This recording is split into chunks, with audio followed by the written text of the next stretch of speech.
Hey everyone, Ashley Esqueva here at the entrance to Nintendo Live 2023 Seattle. We are so excited to talk to some attendees, do a little vibe check out here, find out how everybody's feeling, take the temperature of everyone, and maybe have a little fun in the process. Let's go. I am so excited to have found a Bokoblin and Tingle on the show floor at Nintendo Live 2023 Seattle. Do you have a Bokoblin impression that you could give us? That I feel like you got one in there. It's just like I'm playing Tears of the Kingdom right now. I feel like I'm in the game. Tingle, long time no see. You're looking very well. How's your Nintendo Live going? Fabulous. Now, are you both newcomers to The Legend of Zelda as a series, or have you been longtime fans? Longtime fans. She got me into it. I've been a fan since Ocarina of Time. What are you excited to see? What have you seen that has been really cool? Well, the resident good boy at the Pikmin exhibit is pretty top-notch. I would go take some photos with resident good boy. Tell me a little bit about how long you've been playing Splatoon for. So last year I got my Nintendo Switch, and then around 2 months later I saw my dad secretly playing Splatoon behind my back, and I told him, hey, can I join? I played a lot of Turf War, started some Anarchy, and I really love Salmon Run.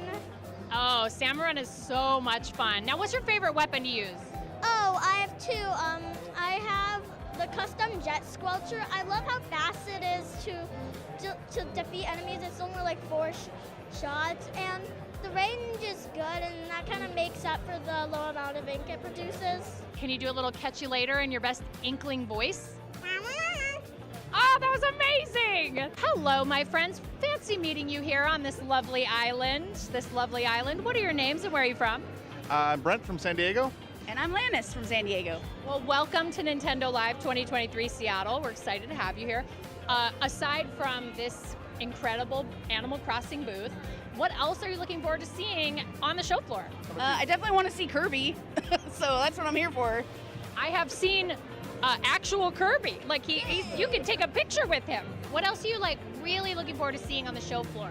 I've seen a lot of people in costumes, and it's been really cool. There's kids of all ages here, and it's just been really awesome to see people show their excitement for Nintendo. And we saw a Toad just walk by now, so that's pretty cool. Can only say Toad just walked by at Nintendo Live. Okay, last thing, I'm gonna ask you to do your best Mario impersonation. Okay, you ready? Go ahead. It's me, Mario. Hey, that's pretty good. I like that. Okay, your turn. It's me, Mario. She was better. Oh, excuse me, sir. Do you mind talking to me about Nintendo Live? You look excited to be here. I am excited to be here. What's your favorite thing here at Nintendo Live? Everything. Wait a minute. You look really familiar. Are you Doug Bowser? Doug, you gotta get out of here. I gotta talk to attendees. Welcome to Nintendo Live. What's your name? Christian. Excellent. And what's your name, Mom? Mom! Your name's Mom. Love that. What's your favorite thing that you've seen so far? Probably Super Mario Wonder. Did you have fun changing into an elephant? Yeah. That was my favorite part. What's your favorite Nintendo game of all time? Probably Kirby and Forgotten Land, right? Wait, no, the new Zelda game. Oh, Tears of the Kingdom. Okay, you got a Tears of the Kingdom fan here. For you as a mom, has it been really fun to come here and check out all the Nintendo things happening? Oh, absolutely. It was really fun to play the new game that's not out yet and see all the characters, and Kirby is my favorite. You got a lot of street cred now. What do you have to say to your fellow competitors out there? Well, I'm just hoping we all have a good time, even though we're all going up against each other. I'm just looking for a good fight, you know? Wishing everyone the best of luck. Whether it's to play your favorite game,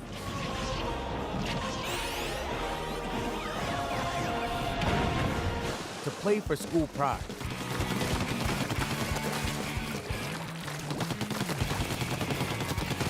or for the thrill of competition. Play competitively with Play Versus. Visit playvs.com today for more information.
From Nintendo Live directly to you, it's the Nintendo vs. Splatoon 3 High School Exhibition.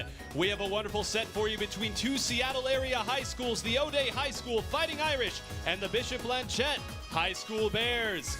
My name is Ninehole Grains, reprising the role of the spray-by-spray commentator, and joining me two of the finest Splatalists in all of the Splatlands, and hey, a couple of friends up here doing our thing. It is Shiny Hunter, Zach, and Milana. Folks, give them a hand.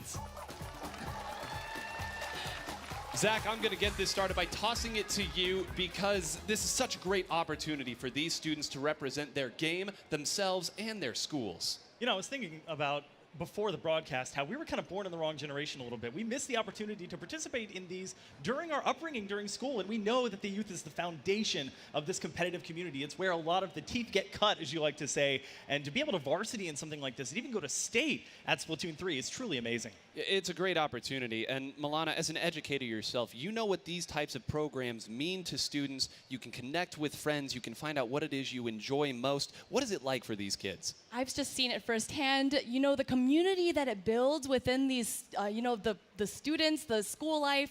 It just is so heartwarming to see students getting to make friends because they like Smash or because they like Splatoon. So it's really cool. Well, if you're unfamiliar with how Splatoon 3 plays, maybe you're a parent, a grandparent, a sibling, don't you worry, we've got you covered with a nice rule set graphic here that will keep things easy for you. In our exhibition, it's going to be a best of 5 games. There was a coin flip earlier for which team got to choose the first stage. The loser of the previous game will get to choose the next stage, and we will show you all of the game modes.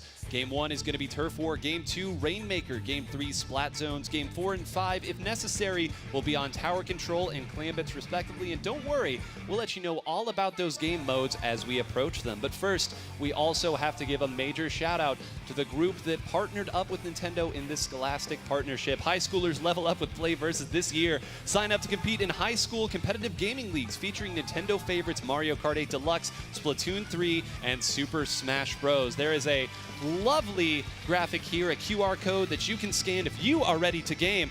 But the crowd is cheering here. Our competitors have entered the stage. And, you know, Zach, as the teams get set up here, it does appear that O'Day has already stepped out. There's a lot of pressure on these players, but we talked to them in the backstage. They are excited. A round of applause here for O'Day High School. Yeah, I think they're feeling pretty loose, honestly. They seemed like very confident. They were sharing stories, some of their best moments in Anarchy or in Ranked, and they were really enjoying just being here. And they've been talking strategy as well. It's not just about the fun of the event. I think they really have nailed down, especially for Turf War, which is kind of the basis of that play. It's where you sort of really learn the aspects of the game. That's why I like that we're starting on it here in Game 1, and why it's a guaranteed game mode here, that we're going to get to see our first impression of both of these teams in that basic Turf War mode. It's going to be O'Day on the left side and Bishop Blanchette on the right side. Milana, we got to talk with Bishop Blanchette in the back. To say that they were excited would be an understatement here, but Zach mentioned Turf War here, so let's dive into a brief discussion of the fundamental game mode here in Turf War. You're going to be trying to cover as much of each of these stages as you can within a 3-minute time limit. Milana, you've been playing this game an awful long time. What are some of the strategies that these kids are going to employ here in our Turf War game? So you really want to start with what kind of weapons you want to pick for Turf War. Turf War, because we want to cover that floor with your color ink, you want to think about, are the weapons that I pick able to do that effectively? So we might see something like a Splash-O-Matic, something like a Splatter Shot coming out from either of these high schools. And again, if you are unfamiliar with Splatoon, maybe this is your first time seeing it, you might see some buckets out there, you might see a paint roller, you might see what looks to be a windshield wiper. I promise that these are all portions of the game, and it's one of the reasons we like it so much. But we got over the microphone there, Zach. We are going to be going to Eeltail Alley, one of the launch maps here in Splatoon 3. This is a very narrow map, but it has a deceptively large amount of turfable area.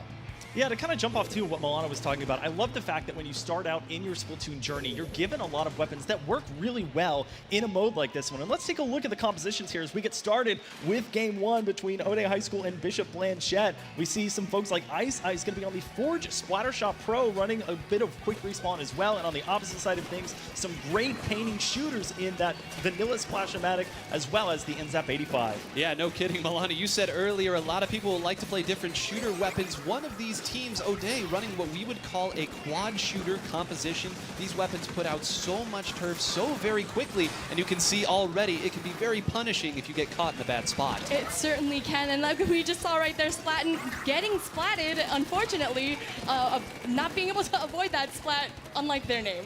Great work thus far here. Both of these teams in the opening staking their claim in the middle of the map. In Turf War, we will often see 1 or 2 players sit back towards what we call the spawn area of a map, get that portion of the map, make sure that you have that as a solid foundation. Remember, this is not a cumulative score. It is who has the lead at the end of 3 minutes. Crab Tank, one of the special weapons in Splatoon 3, firing over at Ice, who is in the Booyah Bomb, another special weapon. They will trade positions on the map here as we see Ness now working over and putting out that tactical cooler. Zach, this is a special that has received a lot of love as of late, but come on, you know that high schoolers love their soda. Yeah, a lot of visuals coming up on your screen regarding that tactical. You might see some squids say refreshing, meaning that they've consumed a drink. And what that does is it gives you a plethora of benefit. It increases your movement speed. It allows you to retain that special that you've built up over time if you happen to go down. So really important. And if you happen to see any arrows next to those squids while they're moving, you know that they're received that buff. For the time being, again, still pretty even here, Milana. I thought for a moment O'Day and that nice indigo color may have gotten an opening, but Hedjo is actually going to move straight forward with that Crab Tank and take another out. One of the teammates, though, did go down right in front. Again, they're still fighting over the center of this map as we enter the last 60 seconds. But you know, Nine, like, Turf War is often played pretty casually because every splat that goes down is going to be detrimental for your team. So you really want to play it very carefully, maybe until the last 30 seconds of the map. The up-tempo of the music means it's now or never. Everything magnified at this stage in the game. O'Day does a great job there.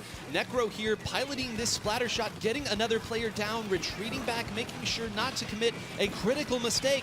Zach splatted here with this Crab Tank if they get value out of this, and they do, taking out Glitch. This is an opportunity. Yeah, so that Crab Tank is going to have 2 possible firing modes. They're going to get taken down, however, just after the Crab Tank. You have your main fire and the second fire. Necro, they're going to find 2, including on the Crab Tank that it just dropped. They're going to look for a third here, trying to use that big bubbler as a giant shield in order to stay away, but there's Splatin going to fall once again. Ode High School really breaking out of it here in mid. The tide suddenly turning an even game now with only the final 10 seconds. Necro swimming back to make sure that no one comes through here. Hedjo had moved all the way back and was taken out again. Now Ice will do a great job of turfing this side. A couple of members have broken into the middle here as we click down to 0. Let's take a look. What does our furry friend Judd have to show? Oh, this is close.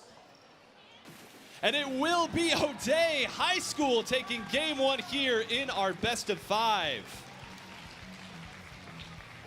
Ooh, a deep breath here from these players there as they finally realize, okay, that's game 1. This is a best of 5. They've gotten the job done thus far. And Zach, we say so often, again, the last 30 seconds of Turf War, it really was at about that 35-second mark. An incredible Trizuka. They got 2 players down, they sensed the moment, and they moved forward.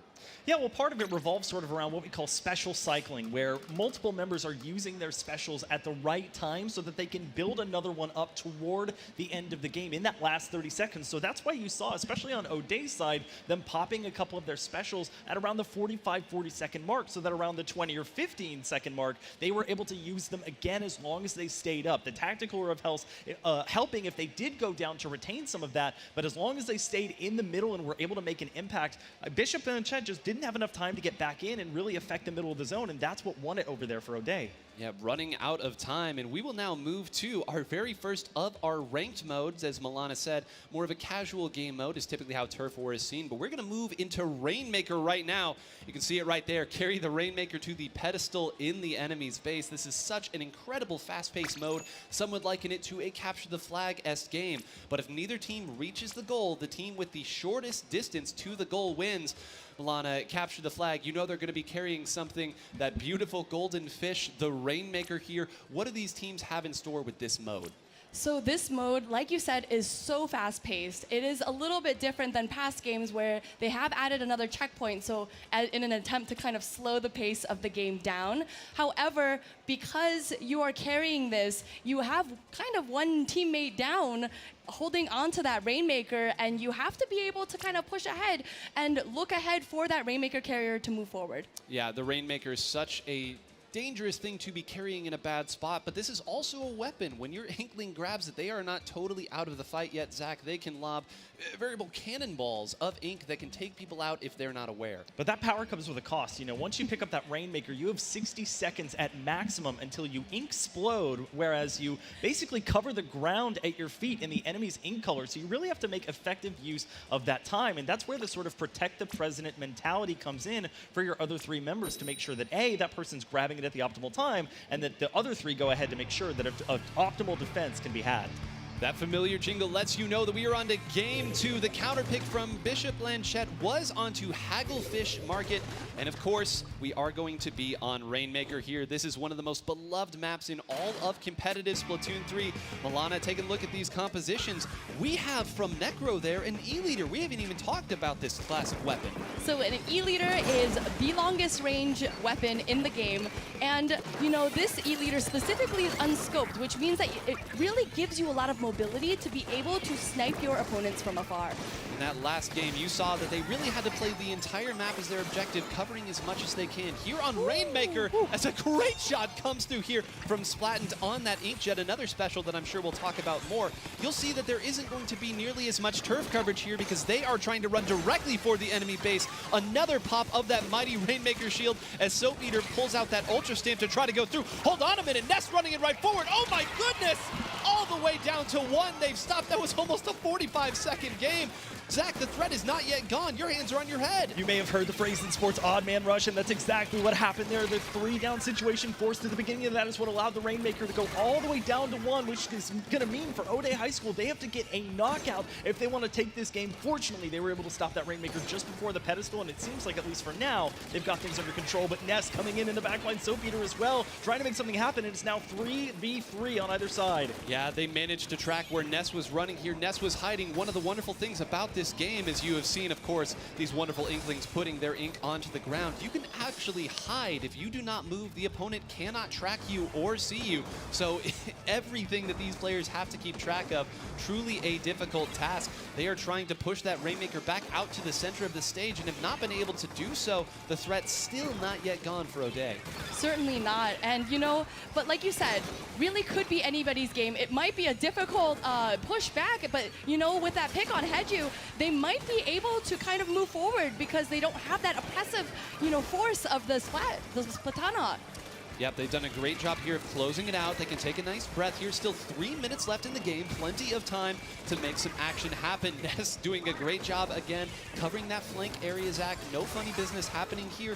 And this is where Rainmaker can be very frustrating to play. You know that some members of your team have to move forward, but if you move too far forward, you leave your Rainmaker carrier exposed. Yeah, we're back to what we sort of call the neutral game, where both teams are sort of fighting control over mid, and they're using plenty of specials. We saw the Ultra Stamp and the Inkjet come out. Ice using one of my favorite weapons, and the Tri-Slosher is going to go down as a result. We see Heju moving forward with that buff from the Tactical, is going to pop the big bubbler as well, and Ness may have another opportunity to dunk here. Just barely falling short here. They have kept themselves in the game, but it has been all Bishop Blanchette thus far. They have the Rainmaker running it in a dunk, as we call it here. After dropping game 1 on their counter pick, they take it to Hagglefish Market, and Bishop Blanchette, a nice response there. A dominant showing there, Milana. They came to play. They were not going to go down without having their say. I think that comp really just played to that aggressive nature that they were able to just, you know, not let O'Day High School push it back to mid. They weren't even allowed to, you know, move back to their base. So really just being able to maintain that neutral position, like you said, is so important in Rainmaker. And Zach, let's talk a little bit about some of the specials that we saw there. The Inkjet, really a special that we didn't get to talk about whatsoever in that last Turf War game. But the Inkjet, especially on the ballpoint Splatling here, if you see people fly up into the air, you know you need to run. Yeah, the Inkjet on sort of a roller coaster of buffs and nerfs over time, but it really can give a whole new dynamic, essentially turning a 2D game into a 3D game with the aerial mobility that you're able to provide. You have enough shots to where you can get a couple of indirect hits on somebody and almost take them out if you're in that optimal range. We also saw that blaster using the big bubbler up on top of the platform in O'Day High School sort of spawn, so that really helped to cement and take away some of the fire that folks like Ness who were getting the Rainmaker had to deal with and were able to plant as a result. Main weapons, sub-weapons, special weapons. These kids have to keep track of all of it to make an effective attack and defense. And we're now going to move on to Splat Zones, our next ranked mode. And if Rainmaker was a little fast-paced for you, don't you worry. Splat Zones is going to slow it right back down, something much more similar to Turf War. Control a patch of turf in the center of the stage for 100 counts. Once your team completely covers the zone with your ink color, your team's timer will begin to decrease. And whichever team has less time left on their time at the end of the match wins. And of course, there can also be knockouts in this mode if you take your count all the way to 0. Milana, this is the most universally beloved mode in competitive play. Why is that? It's because, you know, it is very methodical. So being able to push and collect the zone and, you know, build your specials and push back to center with your team, I think is just such a very strategic, like I said, methodical way of playing, and I think it is fast-paced in that way too. Well, we went from one of the most beloved maps to one of the next most beloved maps here. Hey, the teams are picking it. They certainly love the same maps that we do here. Taking a trip down, shopping in Mako Mart. Taking a look at the comps here, we're going to see a lot of shooters once again.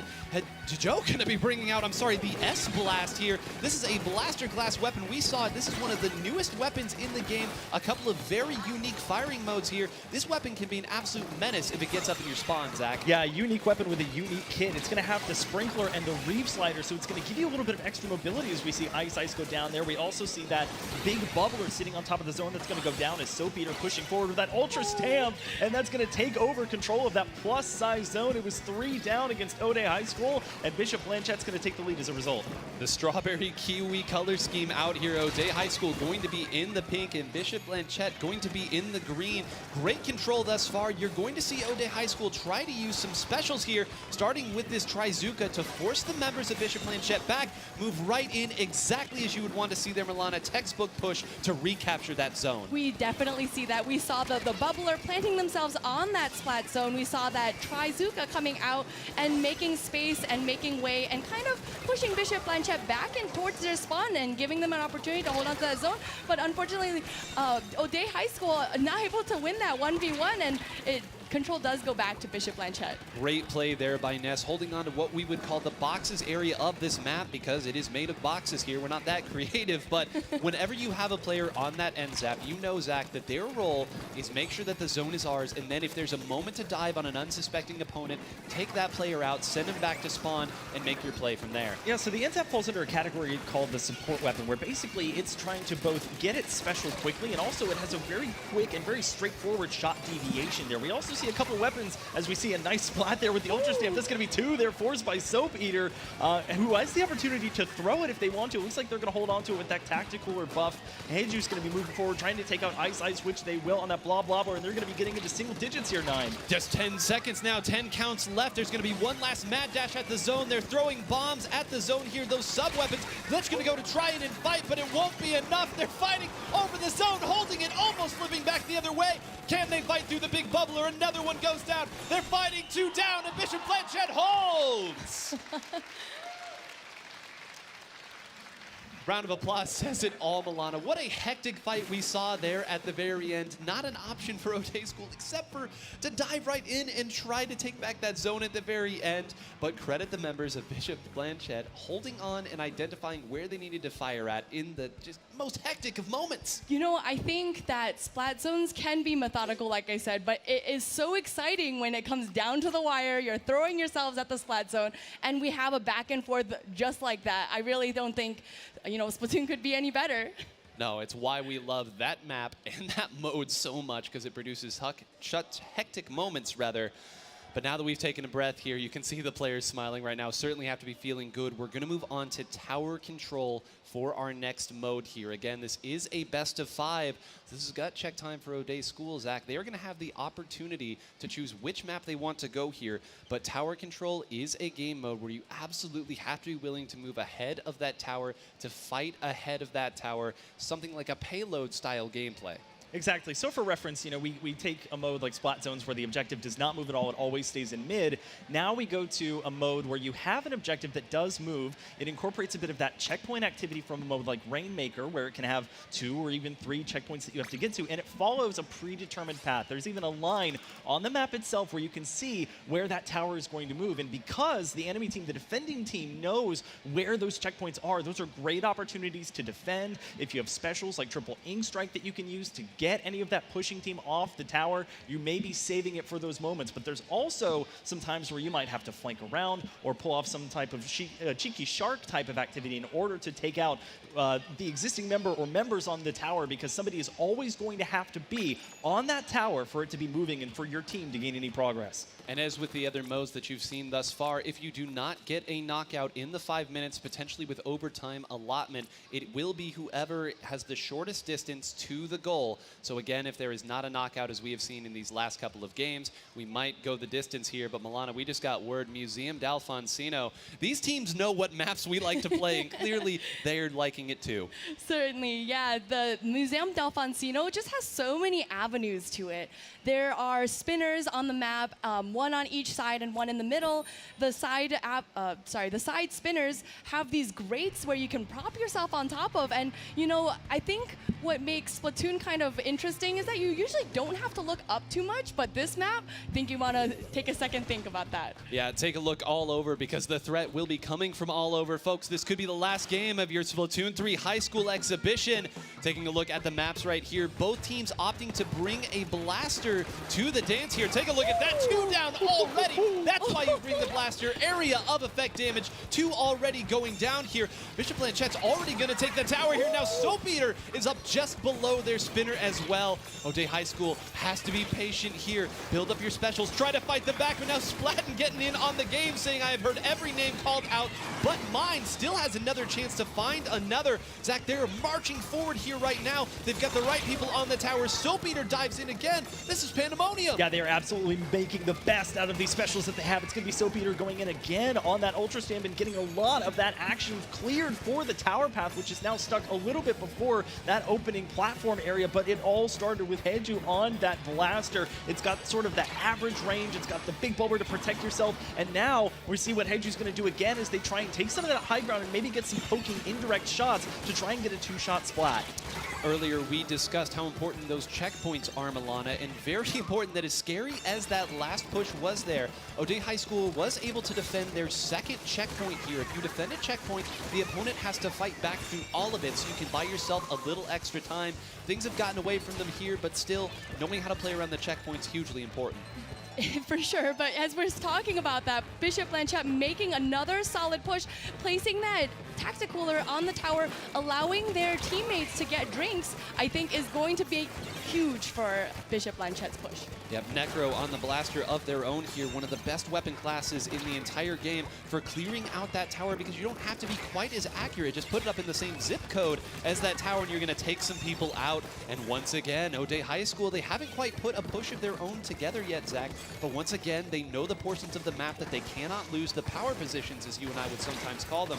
They've done a solid job defending those, and hey, Necro gets one down mid-special. If they can start a cycle here, there's a real opportunity. Yeah, speaking of defense, when that inkjet goes live, you really want to make sure you pay it its due attention or you're going to get wiped out as a result. It looks like O'Day High School is going to be claiming the tower and making their best push of the day so far here. They're going to lose one, however, as the splash goes down. Hey, you're going to move back as that big bubbler allows you sort of like a beacon sub-weapon to go back and jump back to that special. They're going to look for a second one here after getting Ice, and they'll find it on the Necro. They're going to look again and jump back toward that spinner area as Frank tries to set up Ice. It looks like stuck in their spawn almost if Heiju can get this second indirect shot, but for now they have a very little amount of ink to work with, and they're going to fall as a result right as we get through the halfway point of this one. Yeah, you never want to put it all on one player, but Hejo did get 3 players down there in that push when it was starting to look the other way. Now Glitch showing some fancy footwork. Oh my goodness, what an incredible fight. Now look, Necro is pushed up with his blaster, and once again it's Hejo, the only player who seems to be able to find some of these splats here. Would love to get real flame flank, not able to close it out.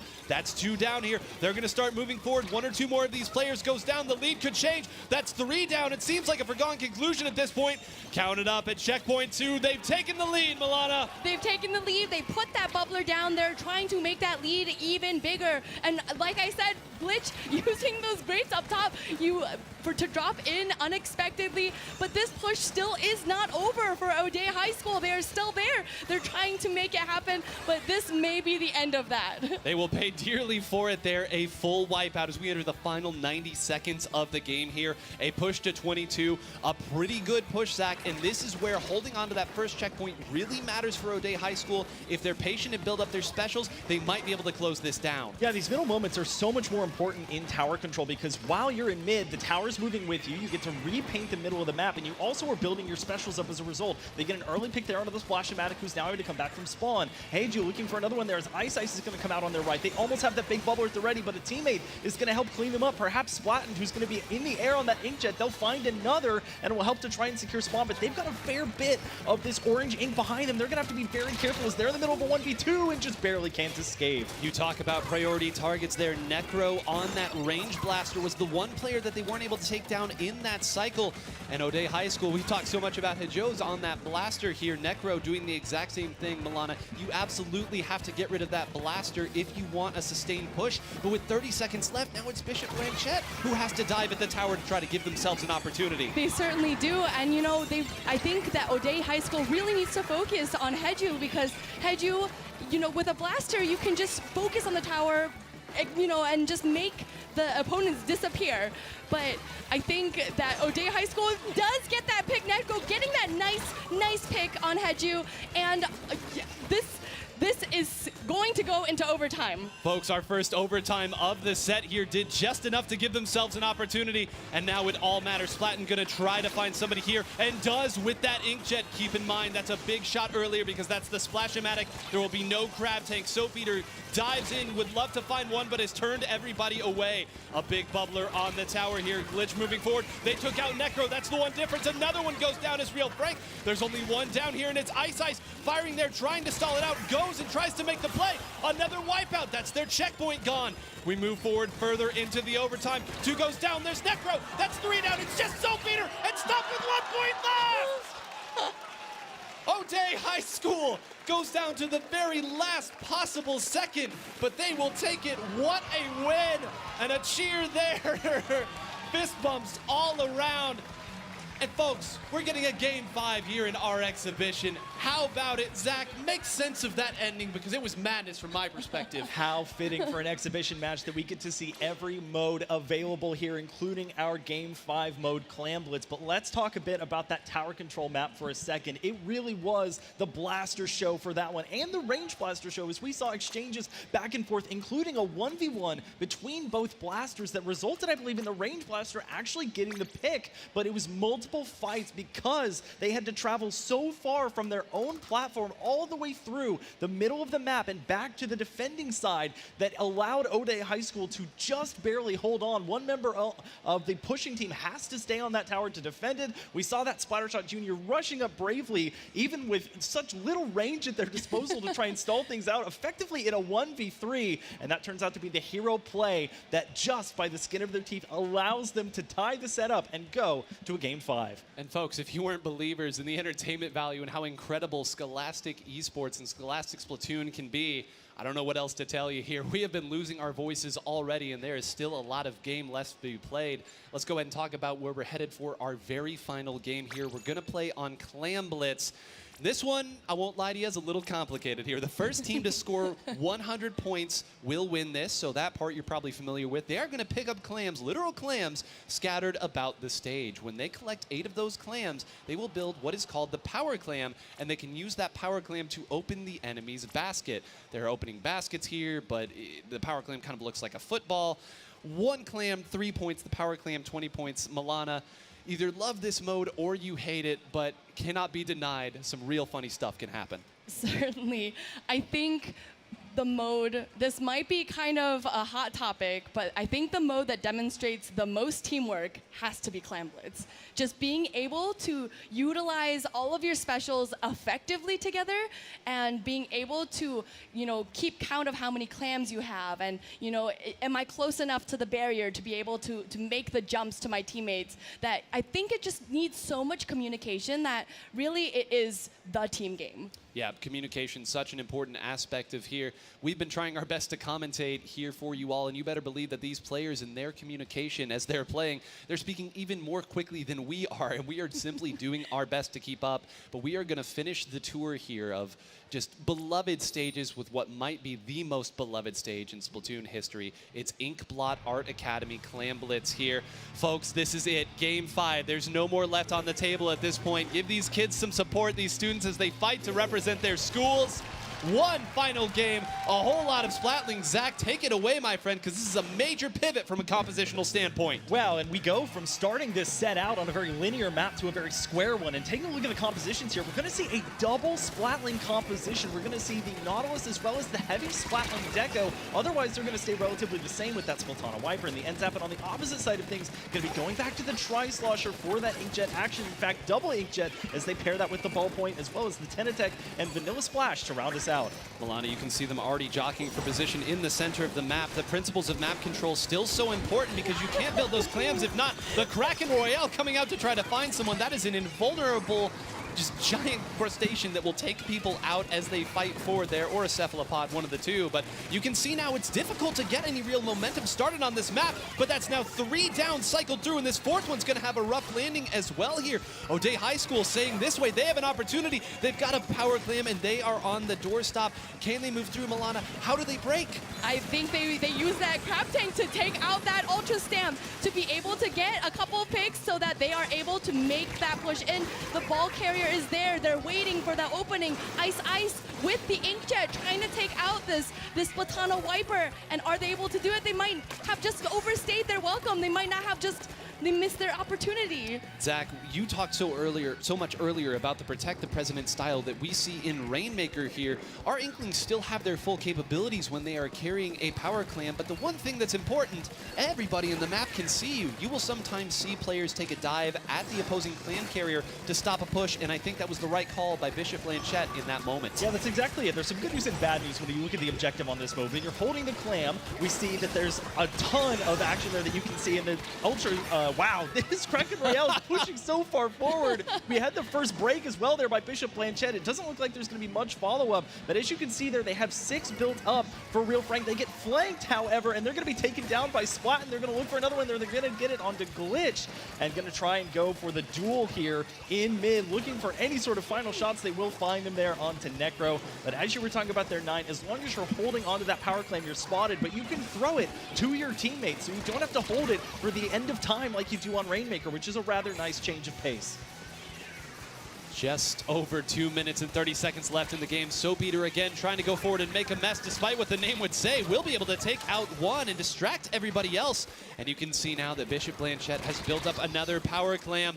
They're going to try to push forward there. Splatton's getting another one with this Nautilus. Splatling has been the MVP of the game thus far. You can see they're marshaling their forces on the right side of this map. They've now marked everybody with that point sensor sub-weapon. Would love to find Ice and Do. Here comes Joe once again on this Kraken Royale. They're going to do what's called the super jump with the power clam, dunk it in, and now they are open season for scoring here. More players going to try to jump and score more, but that may have been enough of a distraction here. Bishop Blanchette with a huge opportunity, throwing more down, scoring more. Milana, this is where the game can start to get away. This certainly is. We see that O'Day High School really has to play this carefully. Splattened camping that drop is going to make it very difficult for them to get back in. And you know, I love seeing what Bishop Blanchette is doing. That they were trying to kind of throw in clams a little bit at a time to keep that basket open for as long as they could to make that push to 37. Yeah, make the push to 37, and look at how much time they melted off there. Now only 90 seconds here for O'Day High School to stage their comeback. And again, if you do not have the basket open at the end of regulation time, you will not get to go to overtime, so they have to assume that they're only going to get 1 or 2 more cracks at evening this one out. Pitching over here to the left right now are Glitch and Ice Ice trying to make a play. Necro gonna have a really rough landing, actually got on top of the right spot and takes out Soap Eater here. Again, Zach, you can see how difficult it is to push forward and score here.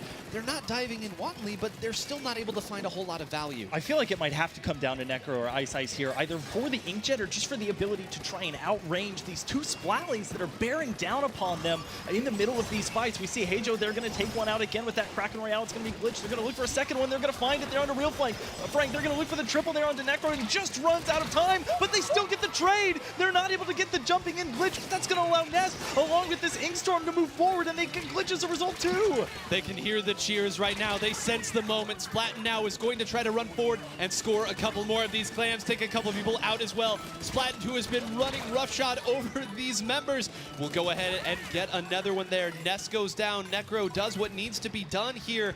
They have some resources here. Milana would love to take out Soap Eater to start and do, but there is no margin for error as we enter the last 10 seconds. They have that power clam, which means that this game will go into overtime, giving O'Day one last shot into the enemy base.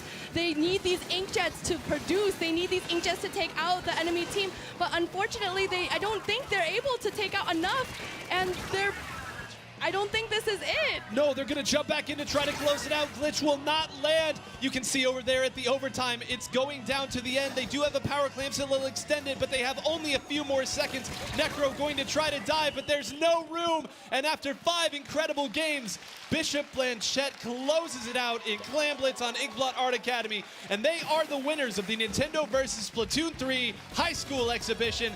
Look at that, hands in the air.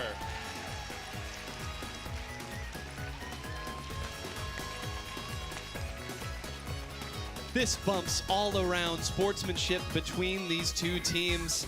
And I said it earlier, I'll say it again. If you are not a believer in scholastic programs here that bring students like these together to compete for their school in their game, the pride that they feel, this is why this has been expanding all across the country here. Thousands of students are competing in many, many games across the country. Zach, you and I were athletes once upon a time, back in our high school times. We talked to Milana earlier about what it was like to be a teacher, but the sense of community and bonding when you get to compete with friends in something like this, it's unmatched. I think the word for me that comes to mind is commitment, and you really have to sort of dedicate yourself. It's not just meeting every once in a while and maybe just kind of, fiddling around a little bit with the game. It really is putting in the time and hours to learn the maps and learn the weapons that you're comfortable with, trying to build a composition that you feel comfortable with. And it was clear that both of these teams have spent a lot of time sort of in those training rooms building up those efforts. We saw the fantastic effort at sort of the blaster game, I'll call it, in game 4, where we saw the blaster v range blaster, and then it came into sort of a Splatling v Splatling battle there in game number 5 to kind of decide things, and it really was a fantastic back and forth effort that I know these two teams put a lot of thought and hard work into. So fantastic job by both of them, and ultimately congratulations to Bishop Blanchette for pulling out at the end there with a 3-2 victory. And Milana here, we were talking to some of these players in the back, right? And they were loving this type of venue floor that we're seeing. They were looking wide-eyed at all the wires that are going back through here. This can be an avenue for these students to find something that they truly love. They do this with their friends. They find something that they like. This can be a foundation for a career, for a life. And when you're this passionate about something, it transfers. I think we see it here all the time. Every time that we cast, we see the camaraderie that happens between the teams, that not only are they teammates, but they're friends too. So even, participating in something like this is just so good for kids. I can't say it any simpler than that. Well, congratulations again to both of our teams for fighting it out here today. If you are here for the Splatoon 3 Championship 2023 semifinals, don't go anywhere. It's going to be coming back to you shortly right after this commercial break. We hope you've enjoyed the show thus far, and stay tuned. Hi everyone, Shiny Hunter Zach here. The Splatoon 3 Championship 2023 qualifiers have concluded, and with 4 teams making it out of the 2 qualifier events, let's take a look at the journeys that these teams undertook to make it to Nintendo Live 2023 in Seattle.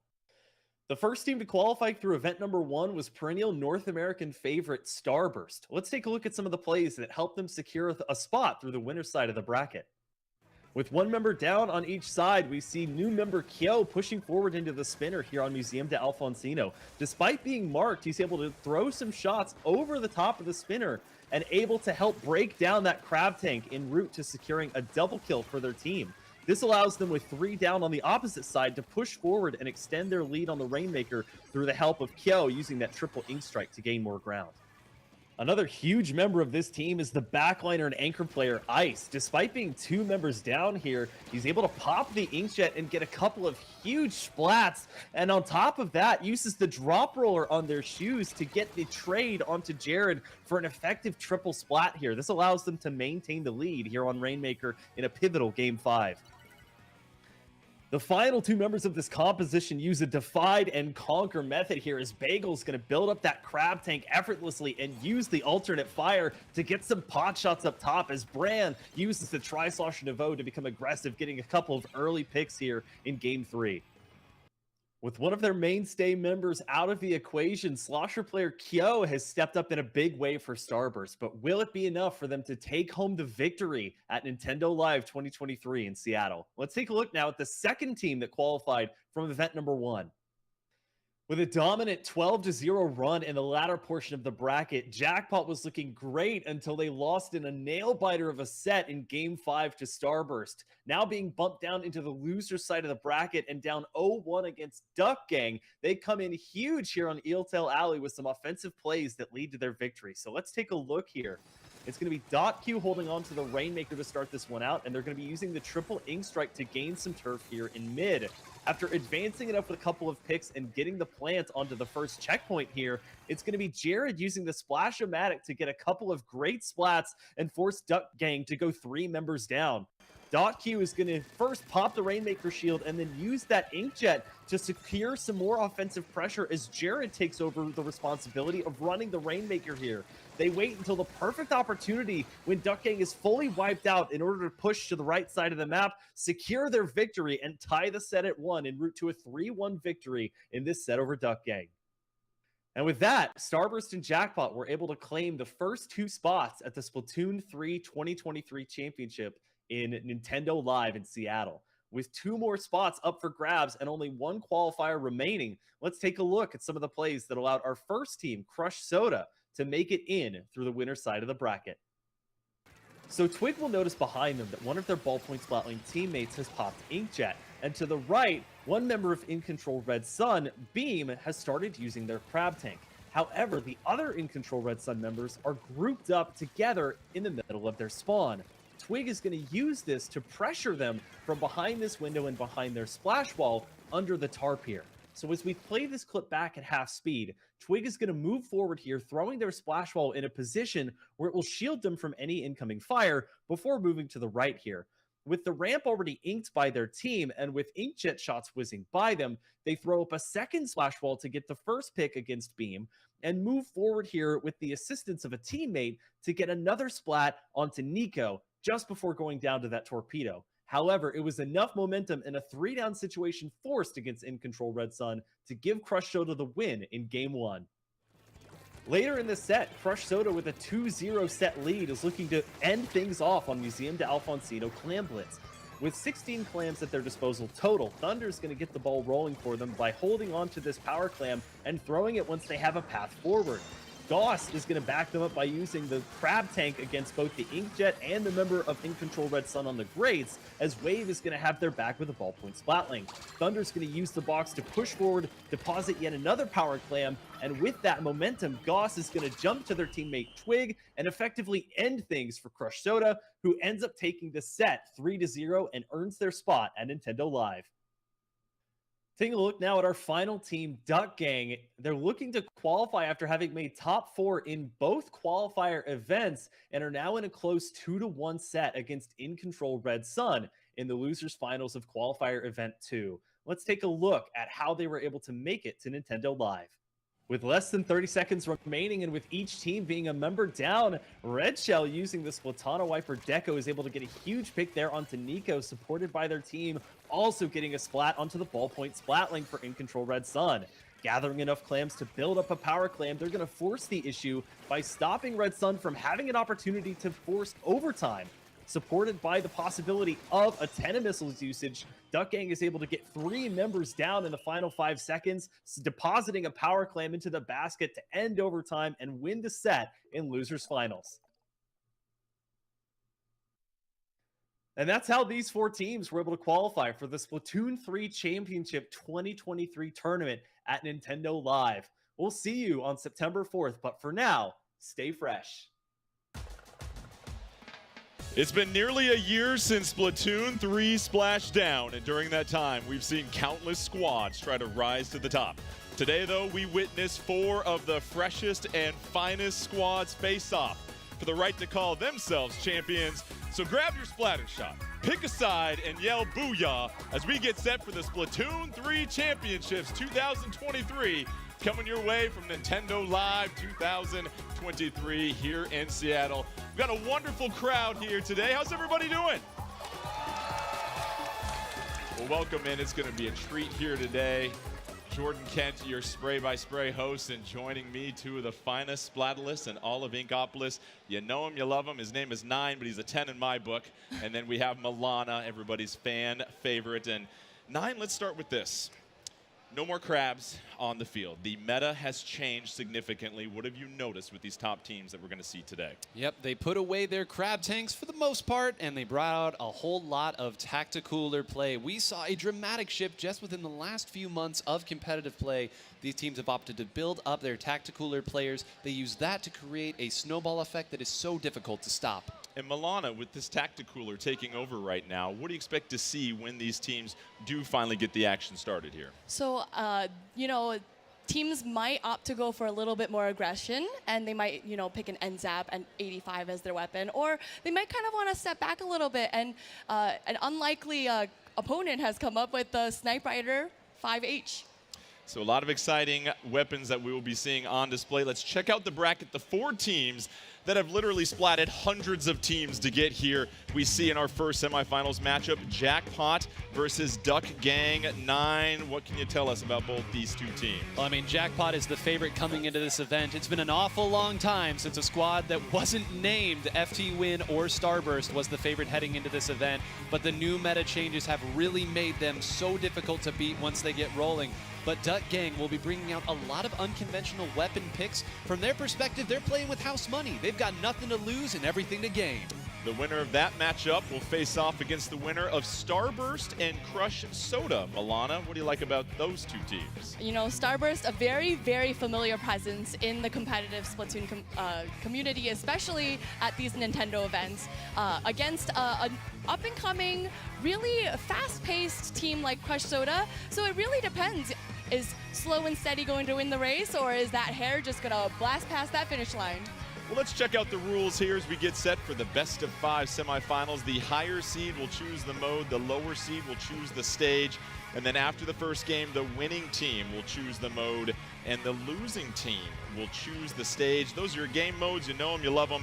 Clam Blitz, Splat Zones, Tower Control, Rainmaker. Keep in mind, a mode cannot be chosen more than 2 times during the match, so you need to be well-rounded. Also, your stages, an assortment that have been handcrafted, picked just for this competition to give you, the fans, maximum enjoyment as we try to crown a champion here. And then last but not least, it is single elimination, so you better bring your A game right from the start. We've also got a couple of sweepstakes for all of you joining us here. The Nintendo versus Sweepstakes at Nintendo Live 2023 Seattle. My Nintendo members can enter to win a Secret Lab Titan Evo Nintendo versus Edition gaming chair. I've sat in this chair 9. I have held children while in this chair. It is the most comfortable chair I've sat in my life. So make sure you scan that QR code. You're available to enter from September 1st to September 4th. But wait, there's more. Call now. And you can get a splash tag from the Splatoon 3 Championship 2023. How about those fishes that we see on there, Milana? Just adorable. So cute. You know, if you're not repping this, if you're not repping this event, I don't know. Maybe I'm not going to talk to you anymore. You got to throw it up there, and all you have to do is scan the QR code with your Splatnet 3 app on your phone. If you don't get it, Milana will no longer talk to you anymore. But fortunately for all of our teams and the captains as well too, Milana did get a chance to chat with them. So let's go ahead and meet the leaders of 4 of the top teams taking place here today. Hey everybody, my name is Milana and I'm joined by the captains of the 4 qualifying teams for Splatoon 3 2023 tournament. I'm Brand, captain of Starburst. I'm Thunder, captain of Crush Soda. I'm Madness, captain of Jackpot. I'm Red Shell, captain of Duck Gang. So you guys here are performing on the biggest stage in North America. How do you guys practice as a team? My team often scrimmages. Nice. We're gonna go eat pancakes later. What did you have? What is your favorite hairstyle for Lil Buddy? The pineapple. The spiky one. One that goes like this. I like the basic one. What kind of advice would you have for new players trying to enter the scene and compete at this level alongside you guys? I think if you're new, just using the resources you have already, there's plenty of tools, both in-game and out-of-game to use, and just taking it one step at a time and being continuous with your practice. I would say try your best to form connections with like players above you and then try to get them to play with you because that's like real helpful in the future. Yeah. Next, we're gonna do a little bit of a lightning round. So I'm going to ask you guys a question and you just are gonna give me a 1-word or 2-word answer based on what I ask you. Favorite map? Mako. Hacklefish. Mommy Ruins. Flounder. Favorite mode? Splatoon. Rainmaker. Turfway. Clam Blitz. Favorite weapon? Tri-slasher. Splash. S-Blast. Octobrush Nouveau. Favorite weapon you don't play? L3. Splatter shot. Slosher. YouTuber. Favorite special? Tenta missiles. Crab tank. Vacuum. Kraken. Pick one. Deep cut, Squid Sisters, or Off the Hook? Deep cut. Squid Sisters. Deep cut. Squid Sisters. Where's the Off the Hook low? Big man all the way home. Okay, well, I'm going to ask you guys to say "catch you later" in your best Inkling voice. Catch you later. I got it going. Oh, that's a good one. That was good. Thank you so much for your time. I'm really looking forward to see you all duke it out on the Splatofield. Hey, Milana, where's your catch you later? Well done, Milana. Well done. Thank you very much. You can be our translators. We continue to go on here. Well, we're getting set for our first semifinal matchup. It's going to be Jackpot versus Duck Gang, and we'll get a chance to see these players take the stage here in just a moment. But, Nine, you go back to playing on this stage. It's completely different than an online tournament. There's a different kind of pressure that requires you to keep your cool when things start to heat up. Yeah, it's fitting that we're getting to see Jackpot versus Duck Gang first because Jackpot has been on this stage multiple times in Splatoon 2, in Splatoon 3. I was talking to them over the course of the week here. They feel comfortable. They are right at home on this stage. The members of Duck Gang, they're like, oh yeah, there is going to be a live crowd cheering. I suspect that they will very quickly figure out what that means for them. All right, let's go ahead and meet our first team as they get set to take the stage. Put your tentacles together for Jackpot as they make their way on up. These are the heavy favorites, many people feel like, coming into this one. So, Milana, why don't you walk us through this? We have Leafy, Q, Jared, and the captain of Jackpot, Madness, coming on stage right now. They're going as the team of Sayonara when they place second at the Splatoon 3 North American Championship 2023. But they have gold in their sights as they try to claim a championship here today in Seattle. Their opponent in the first semifinal matchup will be Duck Gang as they try to get to the pond and steal some breadcrumbs of victory here, Nine. Starting off with Kino walking out, followed by Henry. Next up, Drifty. And the captain, the solo queue warrior himself, Red Shell. The beloved underdogs of this competition. They are quickly improving and they show that they are mechanically sound, but also survivability is something that you want to keep in mind with them. So it should be an exciting matchup here between Duck Gang and Jackpot. Now we have our very first matchup here, Milana. Inside information as far as our game mode and stage. It will be tower control on Eel Tail Alley. So looking at this combination, what do you expect to see here? You know, like we said before, we saw Eel Tail Alley as one of the map picks for that high school exhibition. It is a really long map, so we might see something that is a little bit longer range, something that can kind of focus on that tower. I might expect to see a blaster to be able to kind of take that top route and be able to keep an eye on both elevations on that map. Let's go ahead and check out the rules for tower control for those of you that are just now joining us, getting a chance to see how this game mode works out. Tower control, you're going to ride the tower to the enemy's base. There is a tower in this mode, hence the term tower control. Once a player has taken control of a tower, it will move automatically to a beautiful melody as it makes its way slowly across the stage. And if neither team reaches the goal, the team with the shortest distance to the goal wins. But 9, of course, there are checkpoints, and those checkpoints play a big role in determining who the winner is if nobody ends up riding it all the way to the goal. Yeah, the checkpoints are really where tower control is played around. Some maps have 2 checkpoints, some maps have 3 checkpoints, but teams will build their specials to either break through those checkpoints or to defend those checkpoints. If you defend a checkpoint, even when it had 1 sliver of health left, the opposing team will have to go all the way through it, so it really buys you almost another 5 or 6 seconds depending on how you play it. Milana, I'm looking at the loadouts for both these teams, what we expect them to do, and for Duck Gang, you've got double in-zap in this tacticooler meta. This will be rather interesting. Eeltail Alley, one of the more narrower stages here.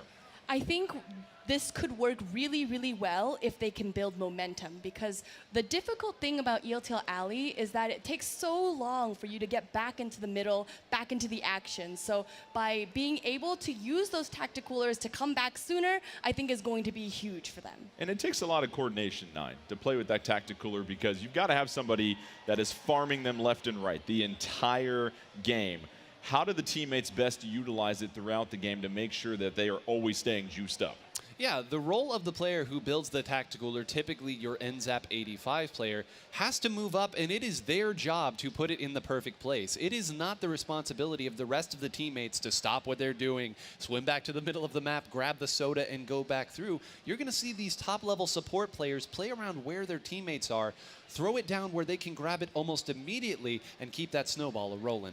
I want to talk about the Nautilus here. We're going to see a lot of that here, Milana. Why are players falling so in love, and why has this been such a key weapon for a lot of these aggro Slayer types? I think what really makes the Nautilus work is being able to use the point sensors and provide information for their teams. So not only is it really aggressive that you can, get those easy splats, but being able to provide information can be invaluable for your teammates. In 9, when we look at Jackpot, we continue to monitor how this change in the meta, all the tacticoolers coming out, has really played into their play style and how it's really helped maximize what they're doing. I believe you had the phrase, Jackpot with momentum is the best team in the world. Well, I heard that from them, so that should tell you how they feel about their chances in any match. But it's so true. This was a team that even back when people were playing Sloshing Machine and 2 Splash-O-Matics to build up that classic double crab, they wanted to push the issue all the time. And those specials and those weapons could sometimes stall out momentum by themselves. Now, with those not nearly as effective, with Tacticooler immediately respawning you when you get splatted, you have the opportunity to play the game at your pace, and if the opponent isn't ready to shut you down for the entire 5 minutes and potentially overtime, all they need is one opening. Yeah, it's interesting how Tacticoolers really helped wash down a lot of the seafood we saw with those double crabs for so many months. And we look at the flex and support players here, Milana, as we get set to start the first game. We're going to put that on break, because we are bringing you the first matchup, Jackpot versus Duck Gang. As we get things rolling, you see the 3 7s in front of each member of Jackpot. How fitting as they quickly scurry to the middle of the stage. And with things going, any surprises with our loadouts here, 9? Well, you said earlier the Nautilus splatling a big winner lately, but here's something I did not expect to see. Madness, one of the best slosher players out there, is switching over instead to the Blaster. AoE weapons tend to be very, very strong on this map mode combination. So if you've got a Blaster player that you feel comfortable with, let them eat. First checkpoint going down. You already see that Tacticooler come out. 30 seconds in. .Q in the inkjet so far, and already you see the momentum for Jackpot here, Milana. We certainly do, but Duck Gang is really trying to make that push back, because that first checkpoint is so close to the center of the map that really it could just go really easily. Henry with the trade. We see Kino right here providing a spawn point for their teammate. Tower back in control of Jackpot. And at this point, you start to see Jackpot moving closer into Duck Gang territory, putting them on their back heels. at blink and you miss it here. Look at how quickly Madness and Leafy moved up there to attack this all-important portion of the map here. That checkpoint's already gone. It was off-screen and we already saw it. Now Q at this point almost going for a victory lap. Drifty goes down. If they get Kino too, that could be it. Kino on the very last vestiges of this spot is actually able to hold position and take one out. Will it be enough? They are marching right towards the end. 10 seconds left. Jackpot just marching straight ahead, and this is almost a clear sweep, but there's the wipeout, and just like that, Jackpot giving us a demonstration of how dominant they can be. They got on a roll there, 9, and with Q just raining down judgment with that inkjet, really opening up the way for Jackpot. You know, one thing that we didn't really talk about with the Tacticoolers, not only do you respawn instantly, you respawn with all of the special meter that you had when you last got splatted. That means that these inkjet players can be a little bit more active and trust that even if they get taken out in whatever it is they're attempting to do, they can come back in, and a well-timed inkjet, as we saw, can completely break down any defense. Jackpot taking game 1. We'll see if Duck Gang can quack back here, but you look at what Jackpot was able to do there, Milana, and again, that Tacticooler coming out in the first 15 seconds, and it was just an avalanche of momentum. No matter what Duck Gang tried to do, Jackpot just kept coming and coming and coming. You know, it really is like what 9 said, that with that momentum, they're just able to continuously make this push. And with a team as mechanically strong as Jackpot, it is going to be a difficult time to push back. Next up, we have Splat Zones. Let's go ahead and check out the rules for Splat Zones, a mode that many people love. And control a patch of turf in the center of the stage for 100 counts. And remember, this could be 1 zone, could be 2 zones. Once your team completely covers the zone with their ink color, your team's timer will begin to decrease. And of course, whichever team has less time left on their time at the end of the match wins, or if they wind it all the way down. And we'll go throwback here, 9. Splat Zones on Humpback Pump Track. Obviously a nice, more condensed stage, but everything's wide open there in the middle. Yeah, this was not on my bingo sheet. I'll be frank with you here. This is a map that in Splatoon 2 was infamous for being a map where there just wasn't a lot of activity and not a lot of interaction. Teams would simply sit back from relative safely, put a lot of turf onto that zone, trade paint, as we like to say in the competitive community, and throw specials at the zone and hope that you're holding it when the timer hits 0. Things have changed a little bit in Splatoon 3, but I think that might be the rationale for this pick from Duck Gang. Again, they did get to control where the map was, so hey, what's a way to slow down Jackpot? Let's see if the map can do it for us. That's a really good point. And Milana in Splatoon 2, a lot of teams, it was all about building up all your specials and then just going special after special after special, whereas now with what we see with Splatoon 3, it's about playing much more aggressive and claiming that territory. It certainly is. In this game, we don't have that ink armor, and while there are missiles, they're not quite as prevalent as they were in Splatoon 2. So, you know, we do have a lot of territory controlling specials, though. Things like Tri-Strike, things like Ink Zuka that can kind of hug the walls of the skate park to be able to, you know, get those picks. I think the Duck Gang is really going to have to adapt to the Splatoon 3 kind of play style.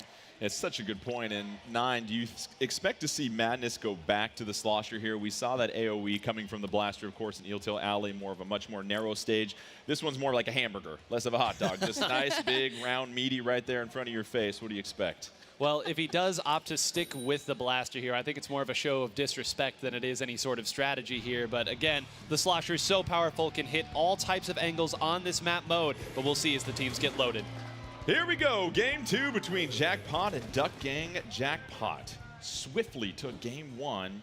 It was tower control in Eeltail Alley. Let's see if a change of scenery will help out Duck Gang. Looking at these loadouts, 9, let's go right back to you. What do you see, my friend? Well, I see Q already looking to try to give somebody a ride right back to the respawn here on the Charger. One of the few players that is stuck with Charger through thick and thin. She's so versatile and can switch around. That laser putting everybody over in the other spot. The rest of the teammates more than happy to hop on top, take control of the zone, and with 3 down, this is looking like a repeat of last game thus far. Early advantage for Jackpot. You saw it right there at 3-1 on the stage, and now they have got the zone covered, and they are pushing to the left. A lot of Duck Gang starting to move from the left-hand side of the map here, though, Milana. They are, and they are actually able to take the zone, but they're going to really need to clear Q out of this corner before they can breathe easy about being able to have a little bit of points on the board.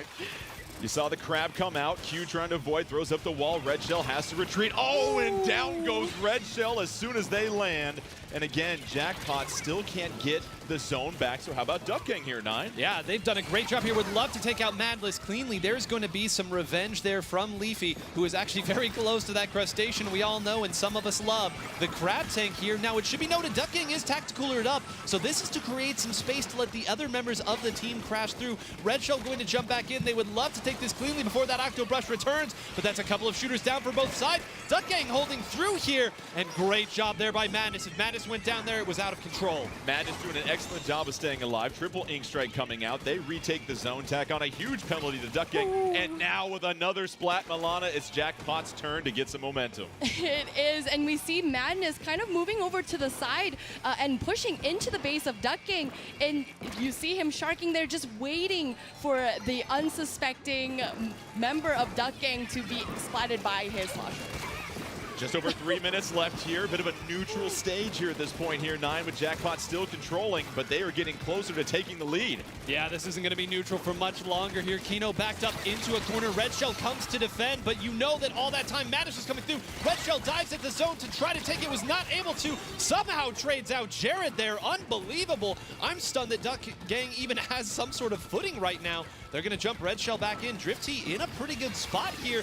This is not nearly as big of a penalty as it looks. Yeah, don't doubt those webbed feet when it comes to the footing here, 9, because now Duck Gang is back in a position 30 seconds away from slowly typing down that timer, and here they go. They've got it again, Milana, and they have a numbers advantage. They really are going to have to utilize this position, this turf control, and Q with the tri-strike coming out, hoping to stop that zone just for a little bit, and getting that nice pick on Duck Gang. This may be Jackpot's opportunity to make it back into the zone.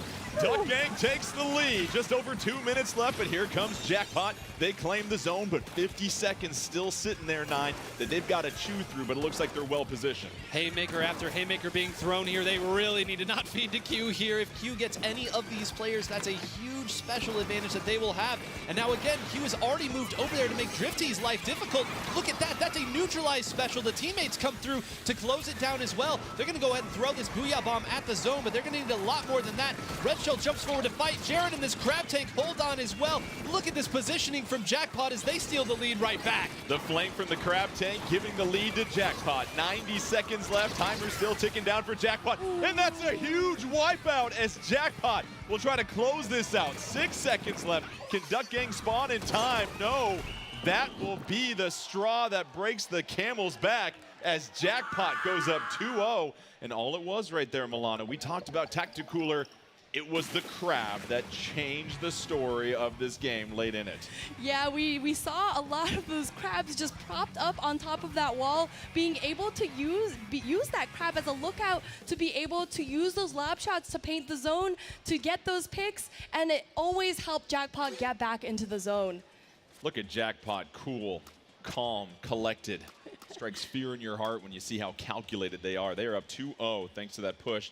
Duck Gang responded nicely there, 9, but you see when you're trying to take down one of the top squad, you've got to play consistent 5 minutes. 2.5, 3.5, not going to do it for you. Well, and just look at what the turning point in that match was. It was .Q, who, again, one of the finest Charger players that you will ever see, taking a position that a lot of Chargers wouldn't on the far left side of the map. Let's go ahead and put out that splash wall that ZNF splatter scope goes. And that completely neutralized what has been one of the most powerful specials in the game as of late with that Trizuka. .Q didn't need to use her special to do it. She didn't need to trade splat for splat to do it.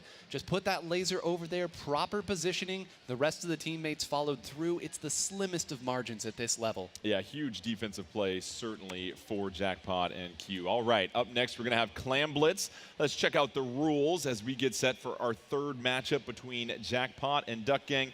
First team to score 100 points wins. How you get there? It's a pretty fun method, though. You pick up clams scattered around the stage, toss clams into the enemy basket. A power clam, as we all know, is when you get 10 clams, just like in nature, it turns into a football. To break the basket's barrier, 1 clam equals 3 points. The power clam, though, 20 big points. And Milana, that opening push is always so critical in determining the pace of how a Clam Blitz match will go. It isn't the most difficult thing to be able to take the power clam and break the opponent's basket. what really matters is being able to hold on to a significant amount of clams to be able to make a push meaningful. Because if you don't make that push meaningful, you get slammed with a penalty. Yeah, that penalty really makes it difficult to add to your score after this. And 9, when you look at the coordinated pushes as far as trying to maximize your time, maximize the amount of seafood you're putting in that basket, what are some teams looking to do here? Well, generally you will see teams usually sit with 1 power clam in the back and another player who maybe is sitting at 6 regular clams, 7 regular clams, so that they can quickly convert that into a power clam if they find one more. That immediately becomes 20 more points that you can put on the top. But what they're really looking for is continuation. They open the basket and then they move into your spawn. They trust that they'll have enough map control to swim back, grab some more clams, and keep the paint on. Clam Blitz and Umami Ruins, and when you look at how Jackpot plays, this is a stage that they have no problem being at, Milana, because this is going to play right into their hands of being aggressive. We know Duck Gang chose it, but that's what happens when you play a great team like Jackpot. There really isn't an easy pick here. That's definitely for sure. Umami Ruins, just such a small map, and there's really not that much complexity to it. It is very much a straight shot towards the basket. There are a couple of snipes where you can, prop yourself, and I think Q might be able to use those snipes to her advantage for sure. We're heading into the match soon, but we take a look at the glory that is the trophy of the Judd and Little Judd that our champions will hoist at the end of this. Obviously, a special moment for them, bragging rights and the pride that comes with being a champion. Let's get set for our third matchup, Duck Gang versus Jackpot. Jackpot, they're trying to get the broom out the closet. Duck Gang trying to slow things down as we go back in time to Umami Ruins, and as both these squads already start to make their way. 9, you know your role. What do we got here, my friend? Yeah, another weapon that's been a big winner as of late is Drift T on that squeezer. This is a weapon that's always been thought of as maybe, just maybe, if the meta swings right. But of course, it is very good at fighting off shorter range weapons. It's great, it's a midline weapon, but it does get taken down by another big winner as of late, and why not? Kino jumps into it as well. Leafy moving forward. Now Henry's got nowhere to run. Red Shell's got nowhere to run. It's looking like a rerun of those first 2 games. Yeah, really excellent start for Jackpot here, Milana, because they just bulldozed their way to the basket, and already 50 points. And it's shows no sign of stopping whatsoever. Duck Gang is coming back and trying to stop this push from happening, but they keep going down a little bit at a time, and it's becoming very difficult for them to even just maintain their footing in their own spawn. 9, that was a push like Homer Simpson at an all-you-can-eat seafood buffet out the gate there. Unbelievable that you would go there, but look at this. .Q already has another power clam. They've built another power clam here.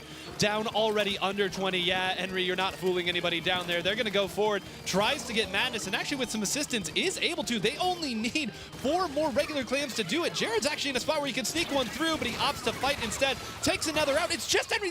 This is their spawn. This is their spawn. What happened? They got a little mixed up here. So here is Leafy at this point, trying to apply some pressure. Here comes another power clam. That's going to knock it down to 11 plus 4. Let's see if they have the currency to deposit into the bank to close things out with a victory. Still looking for a couple of clams. They got one more on the right there. It is Duck Gang in some deep, troubling waters at this point. They're going to get a little sigh of relief as the barrier goes back up. But woo, a lot going on right there, Milana. There is definitely a lot going on there. I think what Duck Gang really needs to do is to be able to, get at least 1 pick. To be able to stop that pressure from entering their spawn is going to be key to be able to do that. So using that tactical or red shell able to get one, getting Madness is going to be really big for Duck Gang. Saw Red Shell with that Zipcaster trying to get behind, wasn't able to get that last splat. Here's Drift T with that squeezer trying to take on the Inkjet. Henry moving closer. However, 4-3 advantage for Jackpot, and this is how it's been the entire game so far, 9. It's been Duck Gang at a disadvantage. Yeah, and you see just one slight misstep there. I think there may have been an opportunity to take out that landing Inkjet. They weren't sure where the other members were. Now it's going to be an odd sort of scuffle in the middle there. .Q took out a couple, but I think Red Shell returned the favor. So look at this. This is an interesting spot that these two are jumping, but there weren't enough members of Duck Gang to take advantage of those stealth jumps in either. So you see, again, if you hesitate even a little bit moving forward, this is what it looks like, another wipeout. You hear the ooh from the crowd, another wipeout. Here's a chance for Jackpot to close it out. They're still hungry. They're not full. They pick up the victory 3-0. They get the sweep and jackpot. Moving on to the finals, and we are getting an up-close and personal view as to why many people feel Jackpot, not only one of the best teams in North America, but possibly the world, as they make quick work of Duck Gang 3-0 as they move on. And Milana, just technical, methodical, overwhelming from Jackpot. You know, like I said before, their mechanics are just really at the top of the game.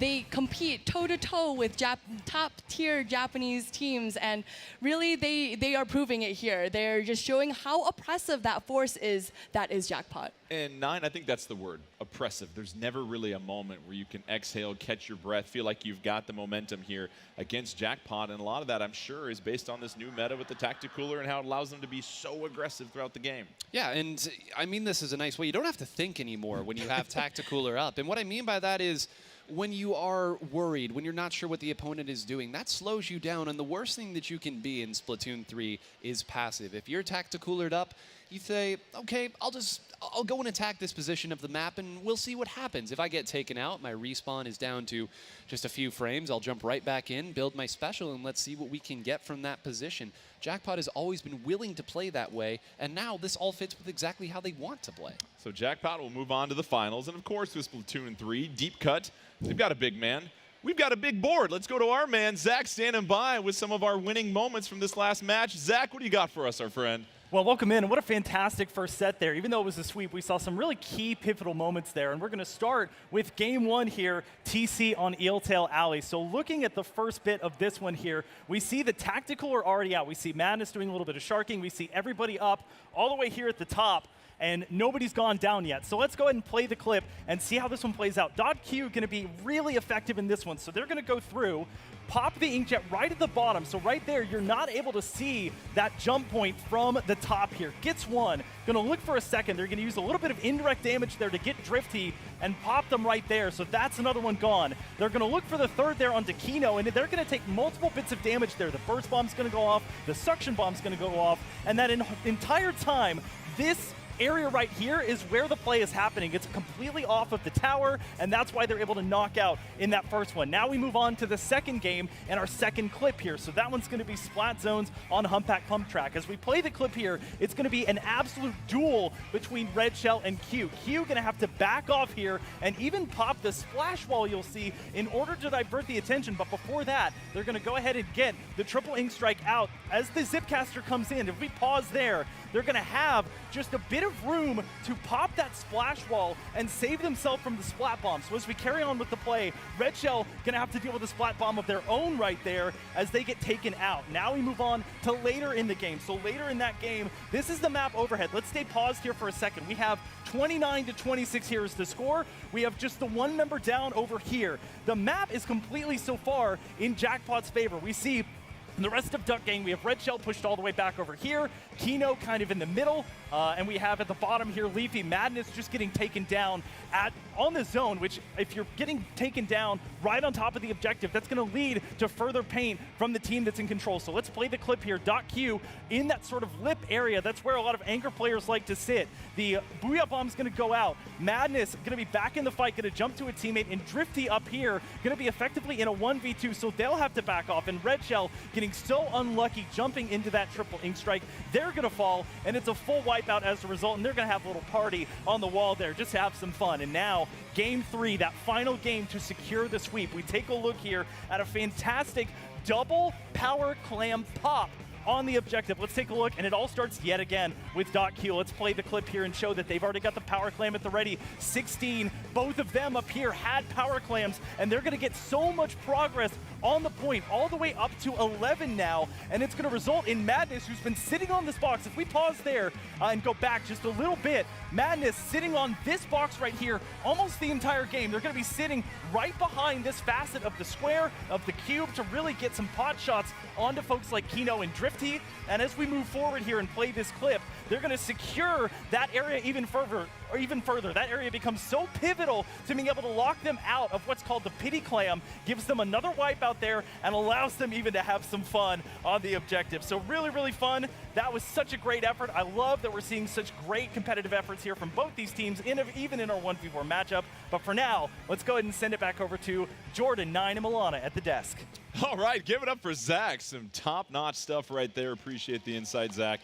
All right, let's go ahead and check out the bracket after our first matchup has concluded. Jackpot getting the sweep over Duck Gang 3-0, which means they are sitting in finals, waiting for the winner of our next two teams.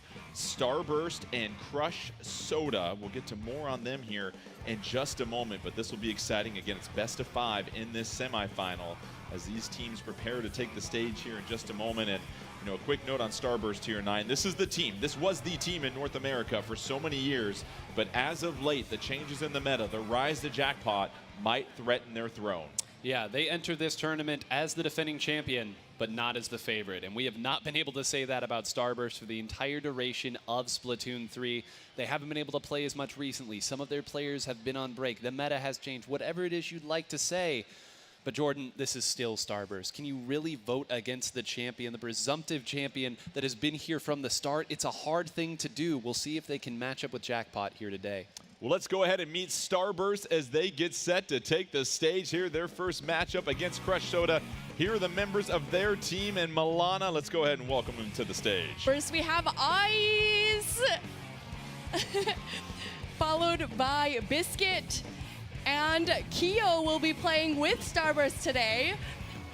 And the captain of Starburst, last but not least, Bran. And that is the interesting substitution. It's Kyo, the powerhouse, coming off the bench here, 9, as far as what he's going to bring to the table for Starburst. Yeah, people watching at home are probably stunned. Bagel has been integral to the success of this Starburst roster for so long, but they feel like they need the added aggression that Kyo brings. Let's go ahead and meet Crush Soda as 9. You welcome them to the stage. Starting off with Wave, the backline extraordinaire. Twig, one of the best 52 Gal players to ever touch the game. Goss, one of the most mechanically sound players you will ever see. And the captain of Crush Soda, the Splash-O-Matic aficionado, Thunder! And Milana, as you look at Crush Soda, it's kind of like Gohan the first time he's taken on Cell. All this youth, all this power, doesn't know how to put it together. But this is something that we're going to keep an eye on. This could be the next great team here in North America. They have shown some signs of absolute brilliance. Listen, momentum is the name of the game. We talked about Jackpot's momentum, and if there is a team that can utilize momentum, it would be Crush Soda. Starburst versus Crush Soda. Starburst, don't forget, entered the Splatlands Invitational nearly a year ago. They won it. The Splatoon 3 North American Championship 2023. First place, they won it. So Crush Soda, though, don't forget, 3rd place earlier this year, the Splatoon 3 North American Championship 2023. We've got Splat Zones coming up here now, 9. And with Splat Zones, again, that initial push means a lot, but what do you do once you have the zone can really dictate how the game goes. Yeah, and that's one of the other things that the Tacticooler has changed is in the past, it was always a bit of a conversation that you would have to have. Do we push well ahead of our splat zone to try to take opponents out and not let them build up their specials to come back in? But that could really get away from you. You could sometimes throw away the advantage that you had worked so hard to build up for yourself. But now with the Tacticooler, you have weapons that typically are only meant to go in, play AoE, play aggro, fight the opposing opponent down there, and then you can respawn in time to be back when you need to defend the zone. And Milana, we're heading to Museum del Alfonsino, and this stage with Splat Zones, what have you noticed? What's going to be critical for both these teams? I think what really needs to be, acknowledged is that in the middle of that Splat Zones, there's a big spinner. However, the spinner's paint doesn't actually, I'm pretty sure, doesn't actually account for the Splat Zone. I just want to make sure that 9 approves what I'm saying. Oh, Encyclopedia 9, I appreciate it. And of course here, it's a matter of 9. Once you take the zone, how far do you push to that next level of the opponent's spawn? Because as you make your way up there, you expose yourself just a little bit. What is the best way to make sure you handle that push after you secure the zone? Yeah, Museum d'Alfonsino is such a vibrant map to play Splat Zones on because you can move up to the spinner on your opposing side of the map. So it's not like maybe a Hagglefish where you would go up and you know, you would be in the opposing spawn, but you'd be exposed. You would be in a lower area. They would have the height advantage. Here, that's not the case. You have natural cover, you have natural mobility, and you can even take high ground on the opponent when they're respawning. This is one of the few maps in the game that plays that way in Splat Zones. To go right back at you, we were having a conversation. You were watching some of the scrims with these teams before they hopped on the big stage. And you talked about Twig, and that 52 gal might be causing a ruckus here potentially. What did you see? I saw a really, really good player of the 52 gal. A weapon that, as popular as it has been, is not the most commonly played these days. That thing takes only 2 shots to splat the opponent, put it on a splat wall, get some continuation in a cycle. If you are not prepared to fight this weapon, it can punish you in a hurry. So this is Starburst here, Milana. They've been to the big stage plenty of times. They have been the top team. This is nothing new to them. But still, when you get to this point, there are nerves. Communication is key, and making sure you limit your mistakes, I imagine. And, you know, we want to mention, like Nine said, that Bagel had been playing with Starburst for a significant amount of time. And while Kyo isn't a stranger to this team, I still think that there may be, you know, some kinks that they have to figure out there. Which is interesting as well, too, Nine, because you go from Bagel with that in-zap. They decide to cut the carbs, bring Kyo on, and now you've got the bucket. How does that change things for them? Well, the reason that that change is made is because you feel as though you don't have the aggression when you need it. We've talked so much. You saw what Madness is capable of. Madness and Leafy, that duo, they play the Nautilus, they play the shooter, and they play the bucket. Well, let me tell you, a lot of tournaments have been won by Kyo and Biscuit doing that exact same thing. And even though, as Milana noted, Kyo isn't a permanent member of Starburst, he's played with all these players before and certainly played with Biscuit for a long time. So they felt that they can move Bran over to the NZAP if that's necessary to play that support role, but that Kyo was going to give them another gear in their attack that they simply didn't have with their original roster. And that support role's very important, Milana, because a lot of us might hop online and play, and nobody's really thrilled to go online and play support. They want to go and try and be aggressive. But what is that support role going to do for these teams? Why is that role so important? It's just, Splatoon is a game where you need to have turf on the ground. And generally, support players are the ones to focus on that, to be able to kind of go where your team needs you. So, you know, you see your teammate going out for a 1v1, make it a 2v1. Let's make it better odds for ourselves. Yeah, shout out to the blue-collar workers that ink turf for all of us so we can go ahead and swim around. And, you know, really with Starburst, there's all this chatter, Nine, of, oh, they aren't the same team they used to be. Here comes Jackpot. It really feels like that can help rally a team and bring them together. Well, I talked to Brandon a little bit earlier, and he said that he still felt confident. He feels as though they have another gear when is necessary. And that is going to be put to the test right here because, again, Crush Soda, we've talked so much about Starburst versus Jackpot, but we'll hold our horses here. This is a team in Crush Soda that has been on this stage before. The stage fright was gone in the last event that they competed in, and they are every bit as mechanically sound as Jackpot, and Jackpot would probably admit that themselves if you ask them. So again, if you feel like you need to keep pace with a strong opponent, you have to prove it right here in semifinals before you even get the chance to fight the big boys. And Nine talks about being mechanically sound here, Milana. What are some of those key principles that you want to be sound in when you look at some of these modes? What are the things that these top teams are doing consistently well that has helped them get to this point? I think, you know, it really sometimes even comes down to simply being able to hit your enemy. That sometimes you have to know exactly what kind of weapon you're playing. So a weapon such as the 52 gal has a lot of spread, but being able to have that, you know, familiarity with that weapon, you'll be able to hit your shots much better than if you just picked it up. I'm going to add that to my own personal notes. Aiming is good. Okay, got that down here. So this is a young team, Nine. You've mentioned before they are no longer surprised by the bright lights. They are cool, calm, collected. I imagine there's excitement when you do match up against a Starburst, a chance to really show how much you've improved over the last 5-6 months. Absolutely, and you can't get to the top without facing some monsters. So you better believe that these youngsters here on Crush Soda understand that this is the team they've been chasing so long, and you only get so many opportunities with real stakes on the table to beat them here. You know, you want to be the darling of the tournament here. Everybody has been counting you out at this point. Everybody has been saying it's a Jackpot versus Starburst thing. Crush Soda has the opportunity to score one of the biggest upsets in Splatoon history if they pull this off.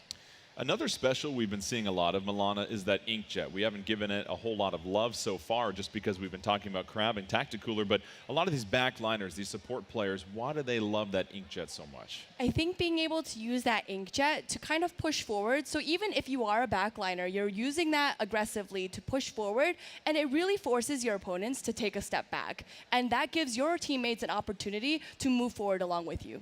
Getting set for our first matchup, Starburst taking on Crush Soda. The winner of this best-of-5 semifinal matchup will face off against Jackpot in the finals. Ice, Biscuit, Bran, Kyo substituting in for Bagel. And then for Crush Soda, Goss, Thunder, Twig, and Wave. One of the more talented and youngest teams we've seen in a while as they get set. You know, keep in mind, Crush Soda, they swept their qualifier event number 2, had no issues whatsoever. So this is a team that is used to getting on a roll. The wait is over. We are getting set for Starburst versus Crush Soda. Splat Zones, Museum, Delfonsino. Everyone's paid their admission as we get ready. And 9, let's go to these loadouts. That was the big question with Starburst here. Yeah, well, one of the biggest winners you will see of this current patch is the Snipe Rider 5H. This is a weapon, a backliner, one of the only backliners that can build up a nice tacticooler for you here. Both of the Charger players, Ice and Wave respectively, will be trying to make plays on it as well. You saw Biscuit try to move forward there and make a play. Nothing to be had. Ice gets caught off by himself here. Hold on a minute. It's going to be all Crush Soda here at the beginning. Ice respawns. Kyo goes in and makes his play. When he's tacticoolered up, you know he's looking for the play. Yeah, Crush Soda popping the lid on an early lead, but now it's Starburst right back at it. They have zone as that tacticooler fades for Crush Soda. Here's Kyo applying a little bit of pressure, the triple ink strike, and here's an opportunity for Starburst to take the lead here in Milana. They do, but you know, Crush Soda does hold on to that zone. They are just 1 point down, but Thunder is kind of in a precarious situation right there. But, you know, setting themselves up with a crab tank on that spinner with the cooler, I think is going to be big. Thunder in that crustacean battle apparatus claiming the high ground, giving the lead to Crush Soda. Just under 4 minutes left so far, though, 9. It's been Crush Soda that has really controlled this game. Yeah, they've done a great job there. Thunder got 2 players down to open that up. They would love to close out the deal on Thunder. They're not going to be able to. Keep that in mind, folks. That weapon is going to build up a crab tank incredibly quick. Brandon's going to now try to go back and close it out here with Twig. 1 manages to get away, and that could be a big deal as well because it could slow it down. Wave goes ahead and trades out another. Look at this. They have some specials to work with here. Starburst has 0. What value can this crab get? Let's see what Crush Soda can do here. They help slow down the momentum of Starburst, and now Thunder perched up way up high, just trying to provide a little bit of support. Starburst takes the zone again, though, 7 seconds away from stealing the lead. 3 members on the field for both teams. Starburst now with the advantage as they take the lead, Milana, and now they're moving deeper into Crush Soda territory. They are, and it really is just showing that, you know, Starburst is playing the slow and steady race, that they are not letting the pressure get to them. Kyo sharking here. Yeah, oh, hopefully being able to pick off that Snipe Rider is going to be big. However, Crush Soda trying to storm back, and they take the zone. They tack on a 58-second penalty, and now with only 2 members of Starburst on the field, they're going to go camping in Starburst territory, 9. Yeah, and let's hope Starburst doesn't regret that. Kyo had an opportunity to get a couple of them there. Goss makes good on that same game. That's another! Biscuit goes down there a little too far forward. That checkpoint is already gone, Jordan. Thunder is in a great spot here, looking to move around, certainly trying to build up a crab tank. If that gets up here on the top, it could be hugely dangerous. Another one goes down. Brand desperately trying to find somebody with this crab tank. They are able to get it, but they need to watch out. This lead's so dangerous. 5 seconds left. Can Crush Soda continue to build the lead? And Crush Soda takes the lead as they bubble up in front. Just over 2 minutes left. 10 seconds left. Can Starburst help out? You see the triple link strike coming in. Is it going to be enough down the stretch? No! Crush Soda coming in and getting the win. You see the jubilation. And the youngsters, no longer the new kids on the block, they pick up game 1 in Milana. Goss is all we got to say. Goss with those 2 splats really turned the tide late in this game. We talked about the uniqueness of Museum Delfonsino, that you're able to perch so far up, so far into the enemy spawn, and being able to get those 2 splats on Starburst was huge because that made that respawn delayed for the whole team. Starburst If you ink them, they will splat. That's what Crush Soda is finding out after this first game. And 9, how about the confidence boost that gives you after you go back and forth and go into their house and hold it down? Well, and I think you also look at the comps. Those teams were running basically the same thing here. And you saw Kyo was up there in the opposing spinner. He was able to get one, but he wasn't able to get that all-important second player in a similar position to where Goss was. Goss got the one player, then got the second player, and as Milana noted, you can tacticooler up all you want. When you respawn back after you tacticooler, your special meter, listen, you are mortal at that point. Taking those 2 players out slowed it all down, made sure that those 2 specials weren't going to be a factor in the back half of that game. And when you and your opponent are looking for the same thing and you just do it better, sometimes that can be the biggest affirmation.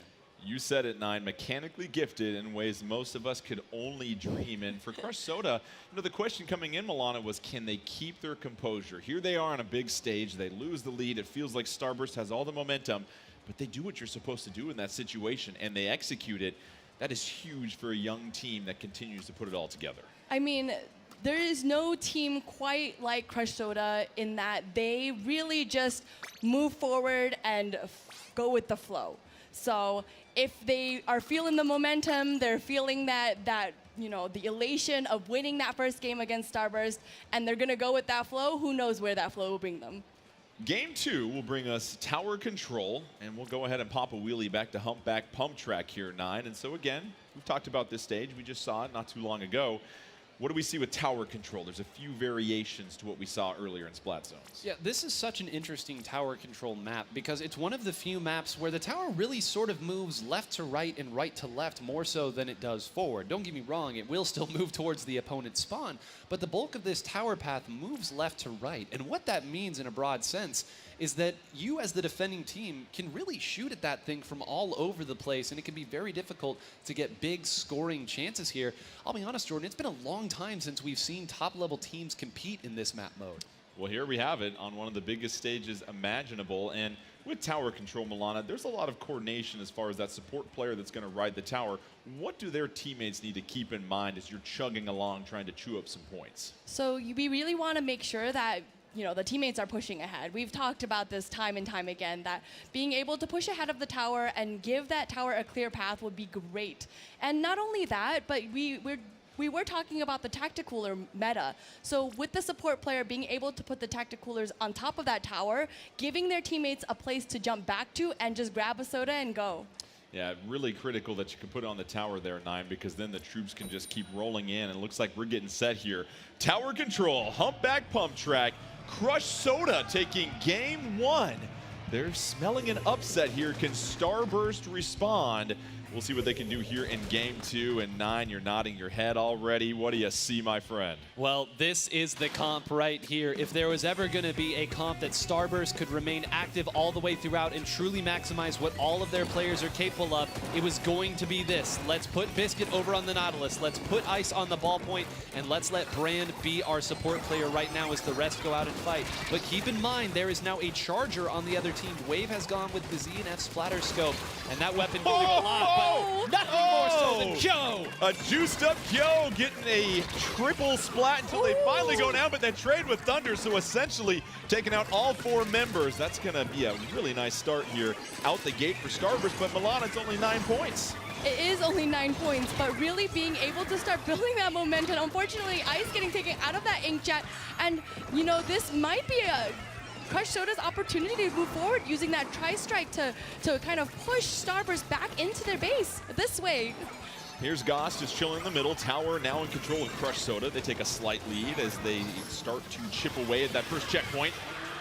Here comes the Killer Whale coming out. A couple of juiced up members as well, too. Here's Thunder. Thunder picking up the splat, and here comes the checkpoint. Number 2 in the sights for Crush Soda 9. I mean, folks, I have half an auditorium and headphones on right now, and I can hear them screaming every time they take somebody out here. If you don't think that Crush Soda wants this more than anything, you don't know. They have made good on every single fight. They are still 4 up right now. They're using one special. They have another special. They have cycled 3 specials. It's just Ice who's desperately trying to stall and gets 2. Folks, that may have saved the game for them. A wipeout, and Starburst is not yet gone. Starburst with a huge defensive stand. That'll pause things, but how about this difference in points? 24-91 advantage Crush Soda. Over 3 minutes left. Still plenty of time, but Starburst is going to have to be even more efficient moving on. Let's check in on Thunder here for Crush Soda, trying to move around, working through that turquoise ink. Starting to move forward, trying to go one-on-one, picks up the splat there, Milana.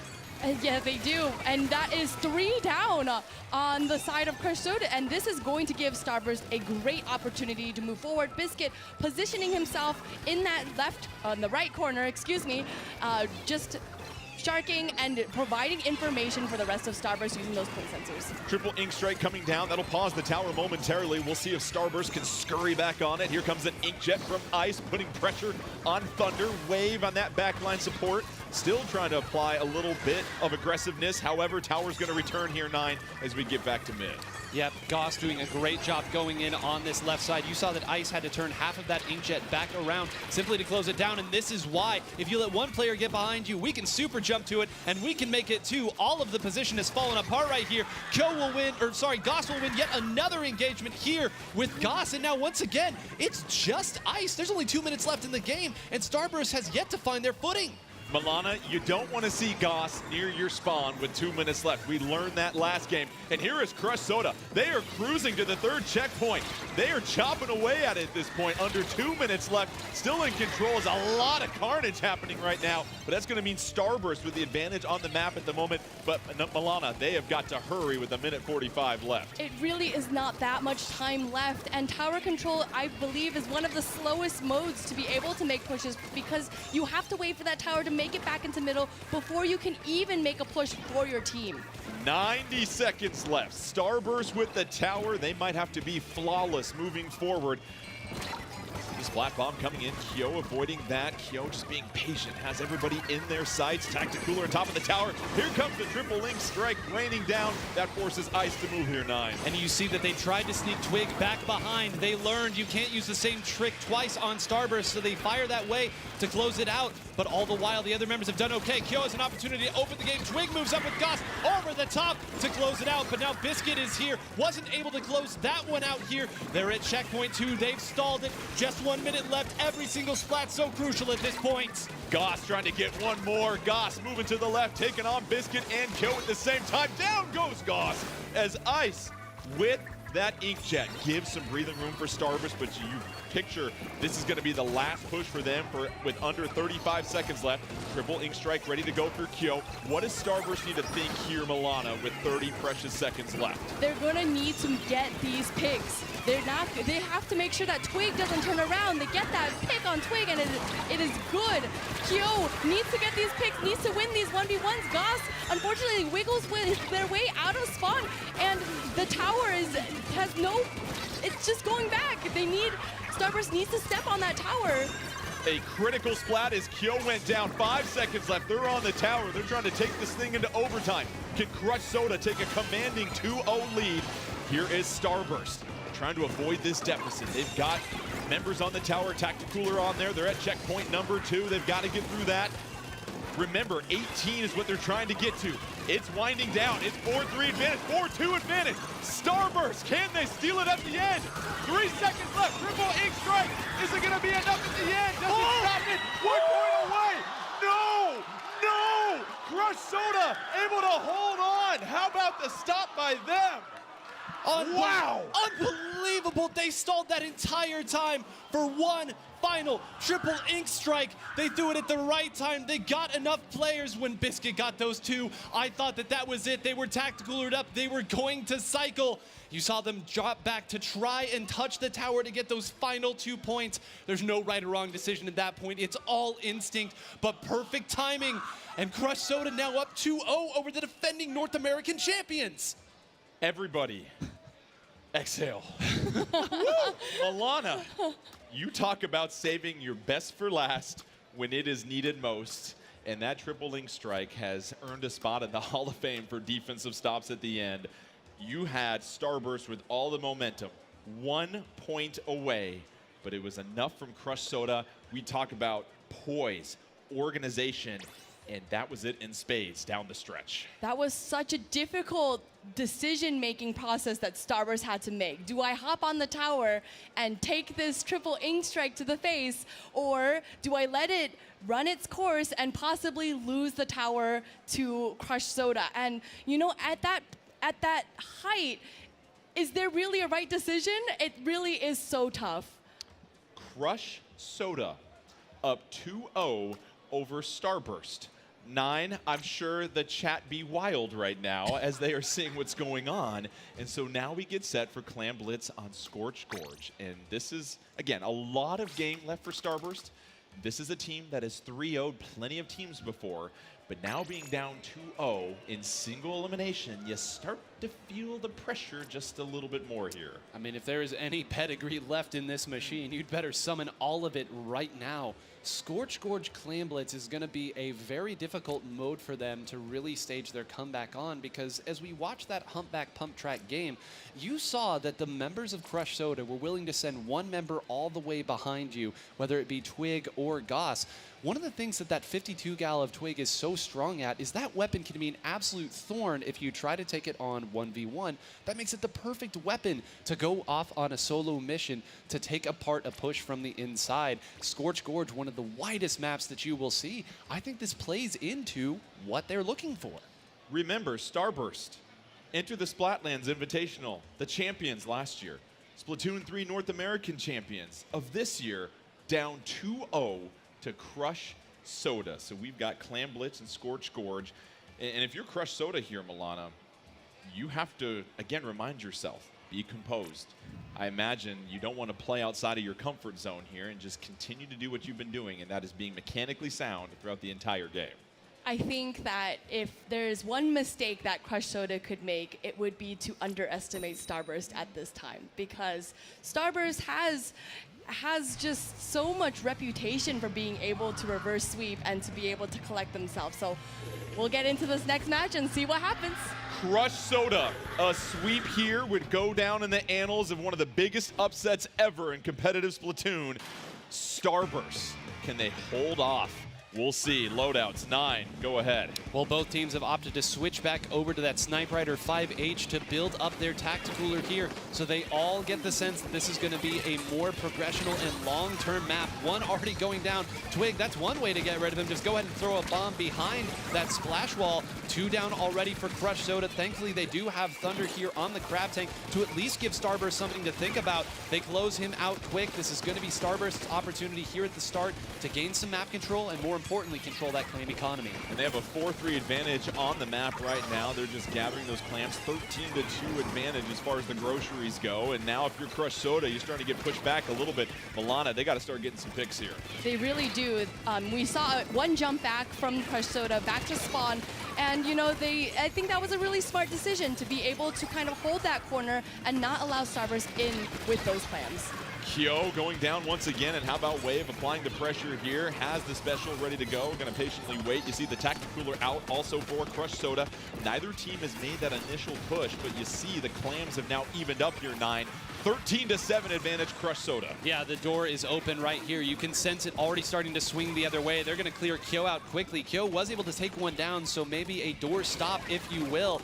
But the game was starting to get away from Starburst there once Wave got that initial pick. They're still trying to fight their way out of spawn. They would certainly love to close out one of these shots here, and they are able to. That is Twig down, so they will move forward here. Brand's going to try to build up another Crab Tank, but I am amazed at how good Crush Soda is at simply not getting splatted. It's unbelievable. This feels like a defensive battle on the pitch where your first goal is going to determine the winner here, and both teams still in mid just fighting over it. Here's Brand. Brand goes down, so now it's 4-3 Crush Soda advantage. Let's see if Twig can move forward with that 52 gal. Has to dodge behind that wall. Can't do it in Milana. Here's Kyo with the chance to give the advantage to Starburst. You know, Kyo is going to be a key player for Starburst. We've seen the way that he is able to get the picks to get these pushes started, but Goss is saying, no, thank you. You can take that and go back to spawn. You can hear a pin drop in this audience. They are feeling the tension of this Crush Soda team trying to score this huge upset. Who's going to score first here in Clam Blitz? Nearly 2.5 minutes in. Nobody's even gotten a power clam remotely close to the basket. 9, how does the team break through here? I mean, you look at that. They spent all that time shuffling it around, and Brand was more than happy to take that time to build his own Crab Tank to shut it down here. But again, they just haven't quite tracked where it is. Kyo has been jockeying around in the center with Goss for so long on those sloshers. Finally, Biscuit runs through. They once again aren't able to close down Thunder. Need to do it. They're not even able to get the trade. Finally, Kyo comes in for a bit of revenge, but again, it's trade back and forth. There's no momentum to be had. There's no sustainability. Just over 2 minutes left. Neither team has even attempted a shot yet on the basket. Here's that ink storm coming in. That's going to push Wave back just a little bit. Wave hanging on to that power clamp. Tacticooler comes out. They have the advantage, though, when it comes to the clams, Milana. 11-3, 12-3 now as they really want to try and make their push through this triple ink strike. We see all of the specials coming out from Crush Soda, hoping to maybe get 1 splat, 2 splats off of Starburst to make that push happen. And they do. They do get 2 down on Starburst, giving an opportunity, hopefully, for Crush Soda to break that barrier. 3-2 on the stage. Crush Soda, they're getting closer to the barrier. They busted open. They've got a 40-point lead with 90 seconds left, and that could be insurmountable here, 9. Yeah, with the way this game has gone on, that might be the case. Wave going to sit forward a little bit and then jump out. Somebody jumped to Wave there. Unbelievable ingenuity right there. What creativity. Twig jumps over there, does get punished for it as well. Thankfully, Brand moved up at the time, but they need to control mid. They finally are able to pick out where Thunder is. This is the most blue we have seen on the map here. This is going to be their best opportunity. They would love to take the lead right here. They should have the resources to do it, but Kyo going down might be what they needed not to happen. And just these timely splats of Kyo have really saved Crush Soda, but here it is, the young team. They might sweep Starburst. They're 45 seconds away. Starburst, they're gonna have to dig in deep if they even want to stay alive. Here's Biscuit being patient, trying to get the eyes on Spawn, but down they go before picking up 1. That makes it 3-1 though, Crush Soda, and now Milana all the momentum for Crush Soda. There is, and Brand playing the sneaky plays and unfortunately getting spotted out by Goss, being forced to jump back. I think they're really going to need to kind of focus on getting clams, focus on the turf, getting those picks because the clock is ticking down. 14 seconds left, Power Clam in possession. 2 of them almost ready to go, but down goes another member. It's 4-2, 7 seconds left. Are we gonna see a changing of the guard here? Crush Soda up 2-0. Crush Soda in overtime. Down goes Goliath. Crush Soda with the sweep as they move on to the finals, taking down Starburst 3-0. And right before our eyes, we see the next great up-and-coming team in 9. What a moment that is going to rock the world of competitive Splatoon. We came into this event knowing that there was a chance for greatness, knowing that this was going to be the most competitive field that we had seen at a North American Championship. You can see them right now looking at the scoreboard, unbelievable. They probably don't even quite believe what they have done right now. I said before it, let's hold our horses here. Starburst versus Jackpot, the same thing that we've been saying for months now. Listen, if you had Crush Soda winning, I'm willing to believe that. Crush Soda has been taking big steps forward, and Twig joining that roster only made them stronger. But if you thought that Crush Soda was going to sweep a team that dropped zero games in the last North American Championship, and in the event before that, dropped 2 games, they lost more games in that set than in the last 2 North American Championships combined, Jordan.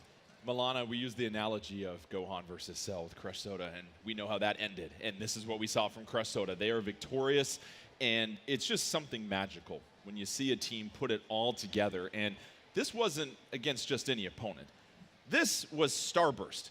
They ate through the whole pack of them and took care of business. And now you look at what this means for them as they now take on Jackpot here in the finals. You know, there is just so much on the line, and for a team as young as this and maybe not as experienced on the big stage as Starburst, I think this is just going to be something that is so impressionable for them for the rest of their lives.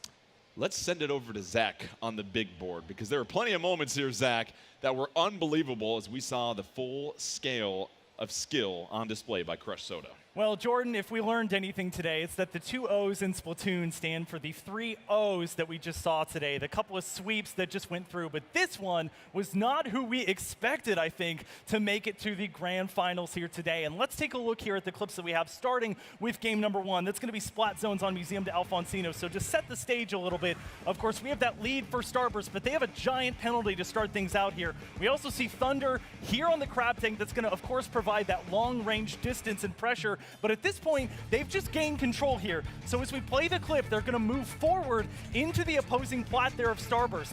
Goss is going to be the star of our hero here. They're going to climb up on top of the spinner with this slosher and sort of just stand out of sight of Starburst with the ability to slosh. If we pause right here, over on this right-hand side, we can see 1, 2, 3 members of Starburst coming through. So as we play the clip now, he's going to wait until just the right time. They're going to wait until the exact moment that they start to come through here, and then bam, kill pops out. That's 1 slosh, 70 damage. 2, they're going to get that pick, and they're going to stop Biscuit and Ice from pressing as far forward as they would have liked. So they're able to get Biscuit, and they're able to get out, more importantly, and retain what they've built up of the triple ink strike that they just used there. So fantastic job in game 1. Now moving over to game number 2. That one's going to be our tower control on Humpback Hump Track. We actually have 2 clips here, and for this one we're going to start with the star, the person who got a delayed 4K, if you will, and that being Kyo. So if we play the clip here, everyone alive so far, we have the Tacticooler going forward. They're going to have the buff and get the pick there on the Thunder.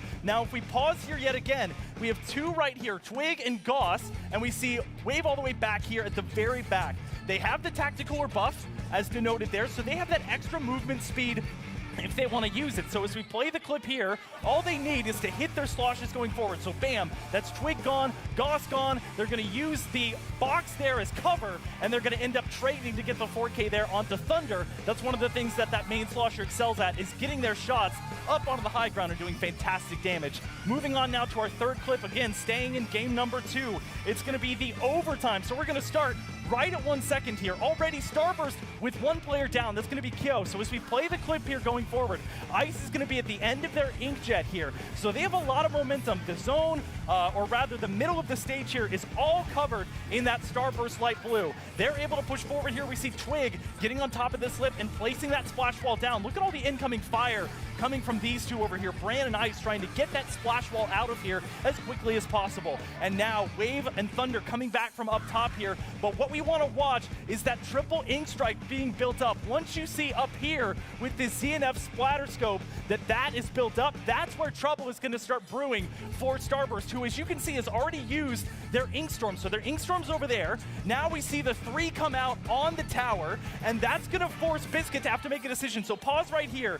This is exactly where they go down. That's the last of the 3 triple ink strikes. If they wait half a second, maybe they can get on the tower, but they have to make that 50-50 call, and unfortunately it doesn't work out for them as we continue playing the clip in that regard. So a fantastic overtime effort there to take Crush Soda up 2-0. And finally, the end of this sort of stalemate game 3 in Clam Blitz on Scorch Gorge. As we play the clip here, Bran is going to be sharking, but gets quickly spotted out. Somehow, he's able to get out and keep those 4 clams, which sounds great, but look at the clock there, and look at this number right here. I believe it goes all the way up to as high as 22 for the members of Crush Soda. All they have to do is get a power clam into that barricade right around when overtime's going to happen, and it stops what is arguably one of the longest overtimes in the game. So Goss is going to press forward here on the back of that triple ink strike. They're going to try and look for a pick there onto the crab, which they will. Bran having to get into that rolling formation in order to try and dodge some,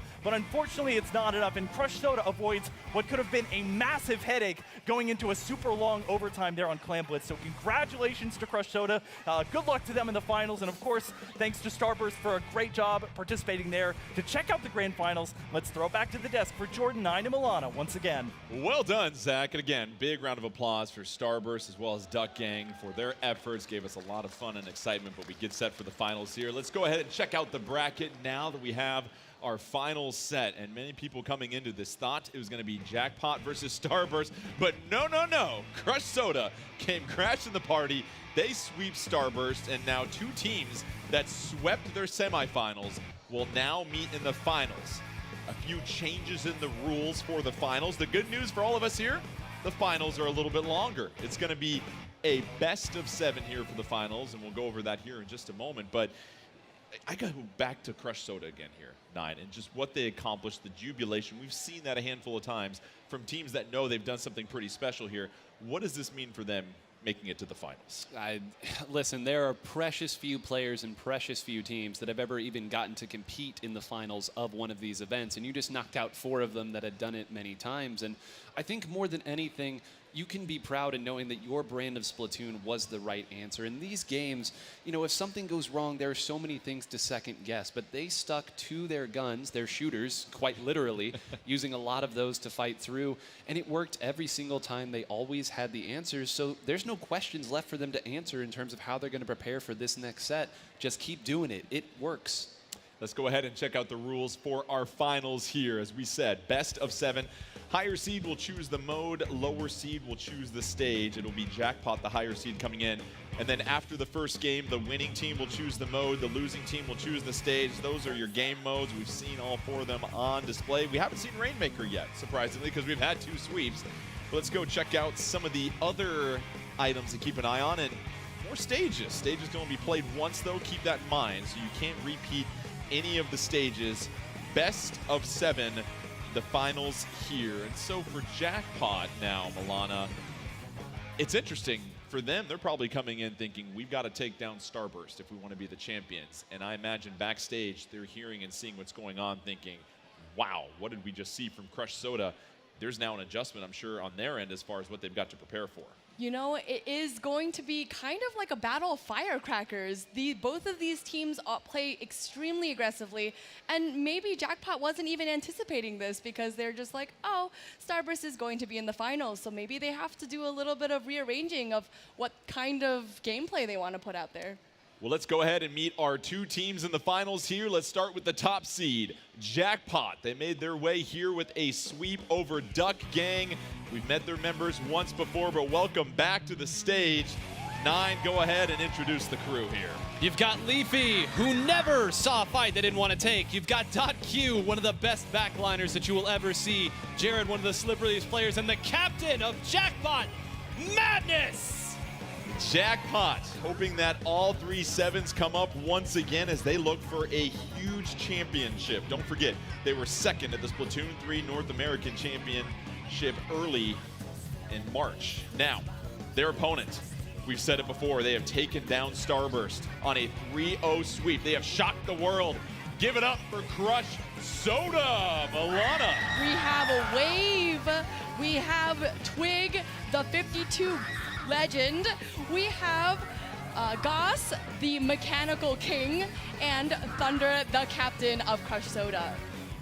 I think the controllers are still hot from their last performance here as they get set to get on the sticks. And this has just been so exciting to see what Crush Soda has been able to do here. So once again, Jackpot will be your top seed. They'll settle into their seats and get ready. And now you've taken down 1 in Starburst here, 9.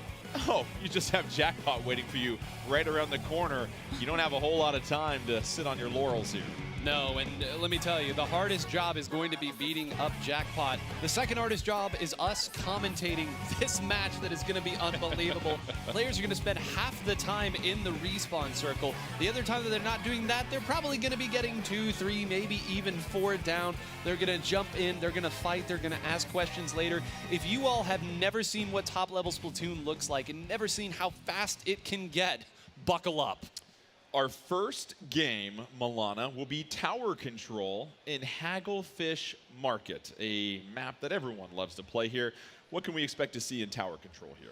I think that you want to make sure that, you know, both teams have really, really strong backline players, and they can easily prop themselves up on those tents on the right side of each side of the map. So I think that they really need to look out for those. So I'm expecting maybe even a blaster to come out to, you know, move those backliners off of that positioning. 9, do you see that as well too? Possibly some AoE weapons coming into effect here in Hagglefish. I mean, both these teams very successful in their current loadouts. Yeah, I think they will. The question is going to be what, though? Because we saw earlier Madness bring out the blaster, but that was on Eeltail Alley, which is a very compressed map here. You can fire at general areas and be fairly certain that you're going to hit somebody. This is a little more open here. It would not surprise me if he goes back to the slosher for this tower control map to duke it out with Goss. And, you know, I think Goss probably happy to see that, saying, hey, I've taken down 1 legend of the bucket. Let's go ahead, Madness. What do you got?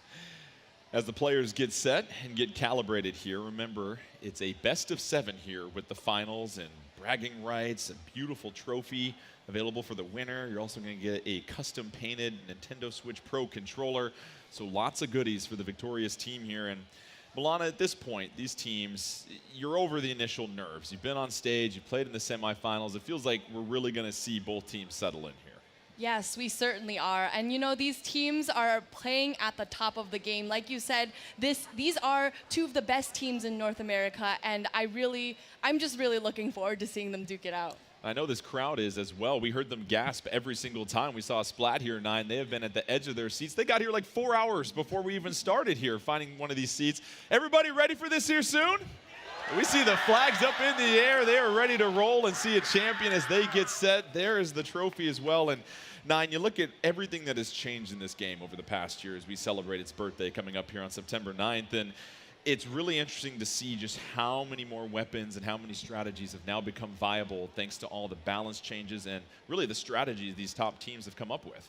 It's strategy, and also the one fundamental aspect of Splatoon that never changes is the execution aspect of it. You know, you can strategize all you want, but make no mistake, any team that has made it up here today is one of the very best of their weapon from a mechanical standpoint, and you've seen what it can look like. How many times in that last set did we see a member of Starburst not quite finish off a member of Crush Soda because they knew the exact time to cut bait and swim backwards here? That stuff adds up. That's one more special you have to worry about here.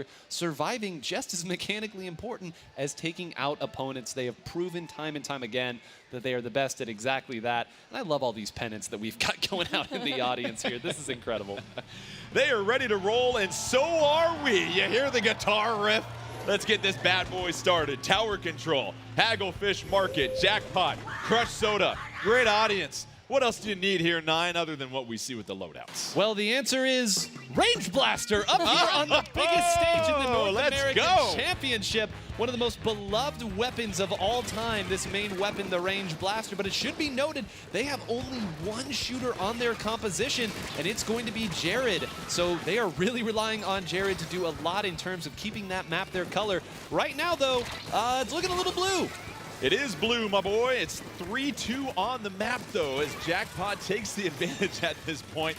Here is Jared. As we know, that tower is going to move slowly. Nobody's claimed it yet. 30 seconds in. Finally, Jackpot decides to do so as they move it forward. Here's .Q providing some anchor support. Let's check in on Madness. And there's the Range Blaster picking one off already, Milana. We love to see it. That Range Blaster is actually made for that little gap right there under that tent. And we see Madness moving up, using that aggression. We talked about how forward moving Madness is and how he uses that momentum to his advantage.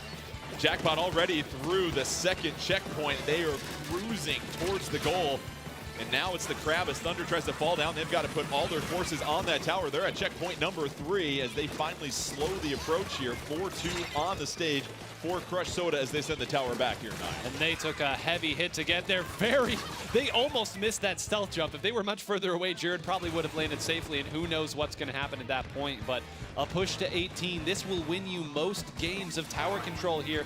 Thunder opting to go in and fight. It's not going to be a good idea when Q is up there matching up. That's one big difference that this team has. When .Q goes onto that ball point, it feels like support is coming from all angles. Yeah, the opening haymaker from Jackpot has now really put a lot of pressure on Crush Soda here, Milana. And if you're Jackpot, you can maybe take your foot off the pedal offensively and focus on the defensive side of things. Listen, it is much easier to win a fight if the fight comes to you. So if you have the lead, if you have, the picks, why are you going to push it? Why should you push it? Crush Soda takes the tower once again. You see Twig trying to hide behind that splash wall. Killer Whale coming out, trying to pick off Jared. Jared swims away quickly. Now they take down Madness. That's going to help open things up just a little bit as the tower returns. And now Crush Soda, maybe this is an opportunity to move forward. Here's Twig trying to get out in front here, 9. You got to pave the way and make sure you're coordinated as you try to advance this tower. But I want you to look here. All this time they spent to take down Jared. Twig got 2 people. There have absolutely no points come off the board here. And when I say how important it is to survive, to get into awkward angles, to make the opponent think again before they move forward, that's what it looks like. All of this, Crush Soda's been winning the last 30 seconds of the game, and it doesn't matter. They have absolutely no points to show for all that good play because there's always one last member of Jackpot there to make it difficult. But with 3 down, surely this is your opportunity. .Q playing that anchor role, though. We saw that Inkjet really come down and provide some support, and now .Q retreats as we check in on Thunder. Thunder moving forward. Tower now in possession of Crush Soda, getting to the first checkpoint with under 2 minutes left. Triple Ink Strike ready to go here. So Milana, they've got the resources to continue to move forward. And we see them do exactly that. They are 2 down, but Twig propping themselves up on that top right, and they do get taken out. But you know what? Wave is not far behind, and giving jumps back to the team, their teammates, is going to be big. And Nine, I look at .Q and what they continue to do with that inkjet and just providing that backbone of support. They are not breaking. That has allowed Jackpot to hold strong. Yeah, when you're confident that your teammates can move forward and win fights as necessary, it means that all you have to do is make sure that everything doesn't spiral out of control, whether that's with your main weapon, whether it's providing support, getting some revenge for a teammate if they get taken down, or using the inkjet to simply blow up a whole situation. Just over a minute left here. You see the lead for Jackpot. Crush Soda has threatened it, but the tower's in the middle. Now it's 4-1 on the map, though. Crush Soda had a chance with numbers. Here they are. Here's another opportunity for a push, Milana. They are, and you know, their position is exactly what we want to see for a tower control map. We have Wave trying to get a pick with that Snipe Rider on the tower, and you know, Twig is just going at it, and Goss and Twig are just working together to be able to push that tower forward. Couple of specials come out here, 9. 30 seconds left. They're getting through the second checkpoint, but .Q once again on the inkjet. And I also want to highlight how long Leafy waited to jump out and hold that charge there with that Nautilus Splatling. There were lots of specials there, but they weren't entirely sure where that Nautilus was. As soon as Leafy pops out there, that immediately clears that left side and makes it that much easier for .Q to clean up the scenario. The timing of .Q going into the inkjet has been critical for the defensive efforts of Jackpot. 4 seconds left. Jackpot just trying to hold things off. Tower back in control of Crush Soda. They got 2 members. They got to have one last gasp here. Members jumping in, but it's Jackpot that holds on, and thanks to that opening salvo, they pick up the victory. But Milana, you look at Top Gun, aka .Q, unbelievable what they were able to do to just provide that defensive anchor as Crush Soda could never break through. I think if you're looking for a support player to, you know, just model yourself after, I think .Q is the person to do that. I think, you know, her positioning is just close enough to be able to be an oppressive force, but also just far enough that she isn't, you know, getting picked off by the other team. And I'll add on to that as well. We've seen these other 2 teams, them being Starburst and Crush Soda, opt to use the Snipe Rider 5H to be the provider of their Tacticooler here. Jared has not switched off of the NZAP 85, and that is because they are confident that Jared will do his job, not get taken down too much, but also that .Q will be impeccable in supporting her teammates as they move forward there. That's a huge luxury because the Snipe Rider, as good as it is at building up that Tacticooler, it's not nearly the active force that a ballpoint Splatling is. It all comes together and plays to their strengths. We've seen 7 games so far. We get to see Rainmaker for the first time. So let's check out the rules for Rainmaker. Yes, here we go. Carry the Rainmaker to the pedestal in the enemy's base. If neither team reaches the goal, the team with the shortest distance to the goal wins. And of course, those checkpoints come into play here. But you also look at the route that you need to take as well too, Milana. That plays a huge role. This is one of those modes where if you blink, you might miss it if a team can really get on a stampede here. I think that, you know, there's a lot of variability when it comes to the pathing for Rainmaker, but specifically we will be on Rainmaker Museum del Foncino, where there really is kind of only one path to take. So it really will focus the attention of each member of the team to be able to just know exactly where the Rainmaker is going to be. It's the first blemish for Crush Soda so far in this championship here, 9. How do they respond when you take a look at Rainmaker and what's required from them? I mean, I think first and foremost, you have to look at how really the last 4 minutes of that game went, where things got out of control for you at the beginning. Tower control can do that at times here, but you kept pace and you had a lot of pushes that had some life, and you forced Jackpot to make the right play. So first and foremost, know that despite what the score may have said, you were not outclassed at any phase of the game. Then secondly, if you're going here to Museum d'Alfonsino, it is because you felt comfortable attacking, and we certainly saw what they were capable of in tower control. Let's rinse and repeat. It's a little bit faster, but they really feel like if they can get Twig up with that 52 gal, can be a thorn in everybody's side.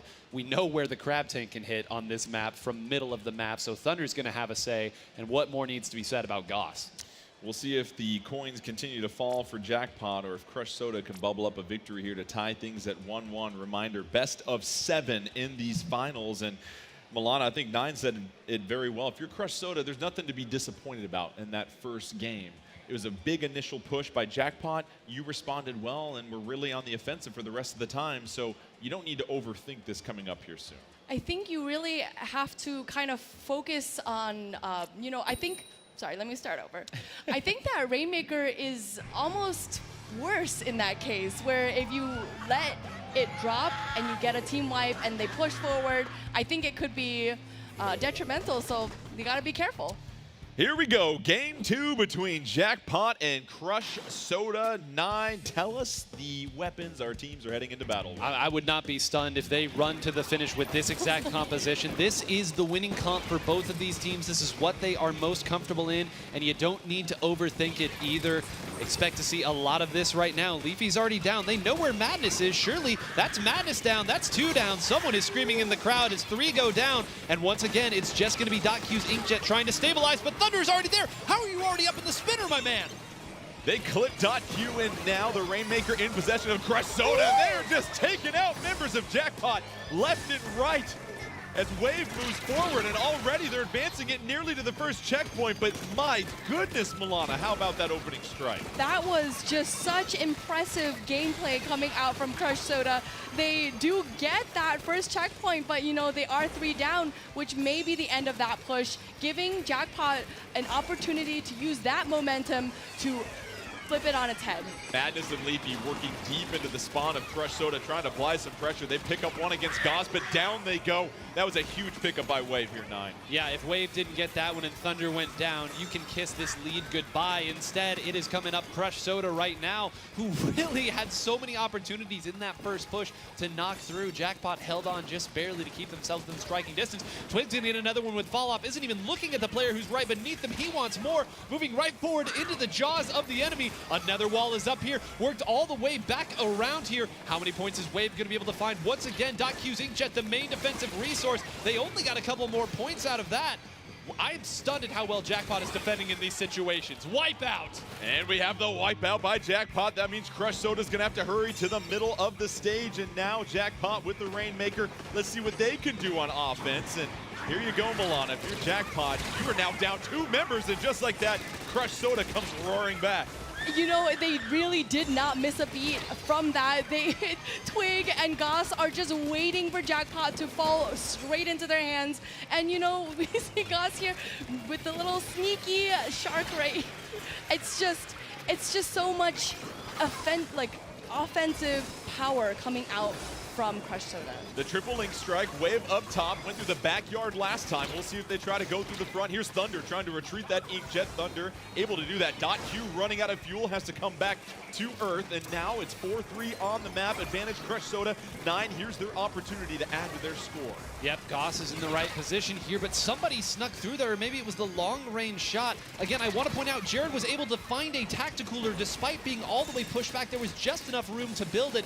That was the defensive resource that Jackpot once again needed. Again, folks, almost any other team in the world gives up points in these scenarios, but Jackpot has held forward, and look at this. They're going to knock out this first checkpoint. Yeah, and shout out Leafy for the job that they did to really send Crush Soda back to their spawn. So now Jackpot, who's been down for the majority of the game, takes the lead, and here it is, a 10-point lead with under 2 minutes left. Milana, it feels like the momentum is now shifted. Can Crush Soda bounce back as they try to take down a few members? Well, they certainly will have to. They are holding on to that Rainmaker, and with 3 members of Crush Soda up, specifically with Goss positioning themselves and Leafy getting a nice 2 picks on Crush Soda, which is going to make this push very difficult for Crush Soda. Yeah, they eliminate everybody but the Rainmaker here, 9, and now if you're Jackpot, you have the lead, you have momentum, and most importantly, you got the Rainmaker.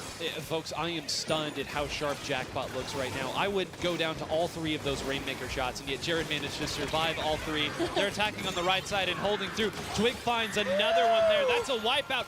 Jackpot gave up an awful lot for that. They were tacticalered up, so they're going to be back on the defensive side. Crush Soda certainly knows that. Twig is in a position to break this open. Hits it once. Goes ahead and gets down Jared. No tacticaler for the time being. But the other members of Jackpot are moving up and fighting. Leafy has stalled this out once again. They are finding moments to attack Jordan. To your point, we saw Twig advance, but that Rainmaker was still another area code behind. And so now at this point, with 45 seconds left, Crush Soda is going to have to make a move, but you got all 4 members of Jackpot out there, and this is where Jackpot really needs to hunker down on the defensive side, Milana. It is just such an interesting thing to see 2 really aggressive teams playing, almost intertwining with each other. It's like they're going at it, they're trying to get the picks so that the rest of their teams can catch up with them.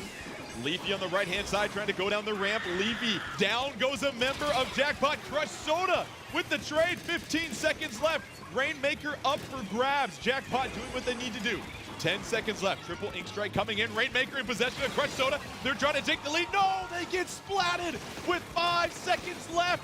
Rainmaker's shield is up, and that'll do it. Jackpot making the stop at the end in 9. You felt like Crush Soda was about to steal it there. However, it was Jackpot that locked up the bank vault and secured the victory. It's so beautiful to see the defense that Jackpot was playing that entire game of putting one member to attack a vulnerable part of the enemy machine, the cog, the wrench in the cog, and then at the very end of the game, what do? 2 of them shark on top of Spinner. The whole game they've been playing hot. We're going to play cold right here. We are going to bait you into thinking that you can run straight forward here. We're going to make good on that gamble, and we're going to close it. I mean, if that doesn't tell you how confident they are in their play, to be able to make that play at that time, unbelievable, the confidence that they are playing with right now. You see the discussions right now for Crush Soda as far as what they want to do next with their choice. And Milana, Jackpot, as Nine said, they were looking so sharp throughout that game, and you have to credit Crush Soda for what they're able to do. They almost took it at the end, but to have the confidence to make yourself vulnerable like that and then to execute like you need to save the game says a lot about Jackpot. It just speaks to their expertise that they have been playing at the top of their game, at the top of Splatoon 3's game for who knows how long, for at least the entire year of its lifespan. But, you know, they're just so mechanically sound, and, you know, it really speaks to their teamwork to be able to trust each other to know when is the right time to strike. We have Splat Zones coming up here, Nine. And we're going to go to Mako Mart. I mean, where else? Got your list ready? Where else, Jordan? When everything is on the line, let's go to what might be the most played stage and mode combination in the entirety of Splatoon's history between all 3 games. You knew Splat Zones was going to show its face eventually, and Crush Soda has the opportunity to pick the map. They're taking it here. This is where you go when you don't exactly know where you want to go. There's going to be fireworks here, everyone fighting it out.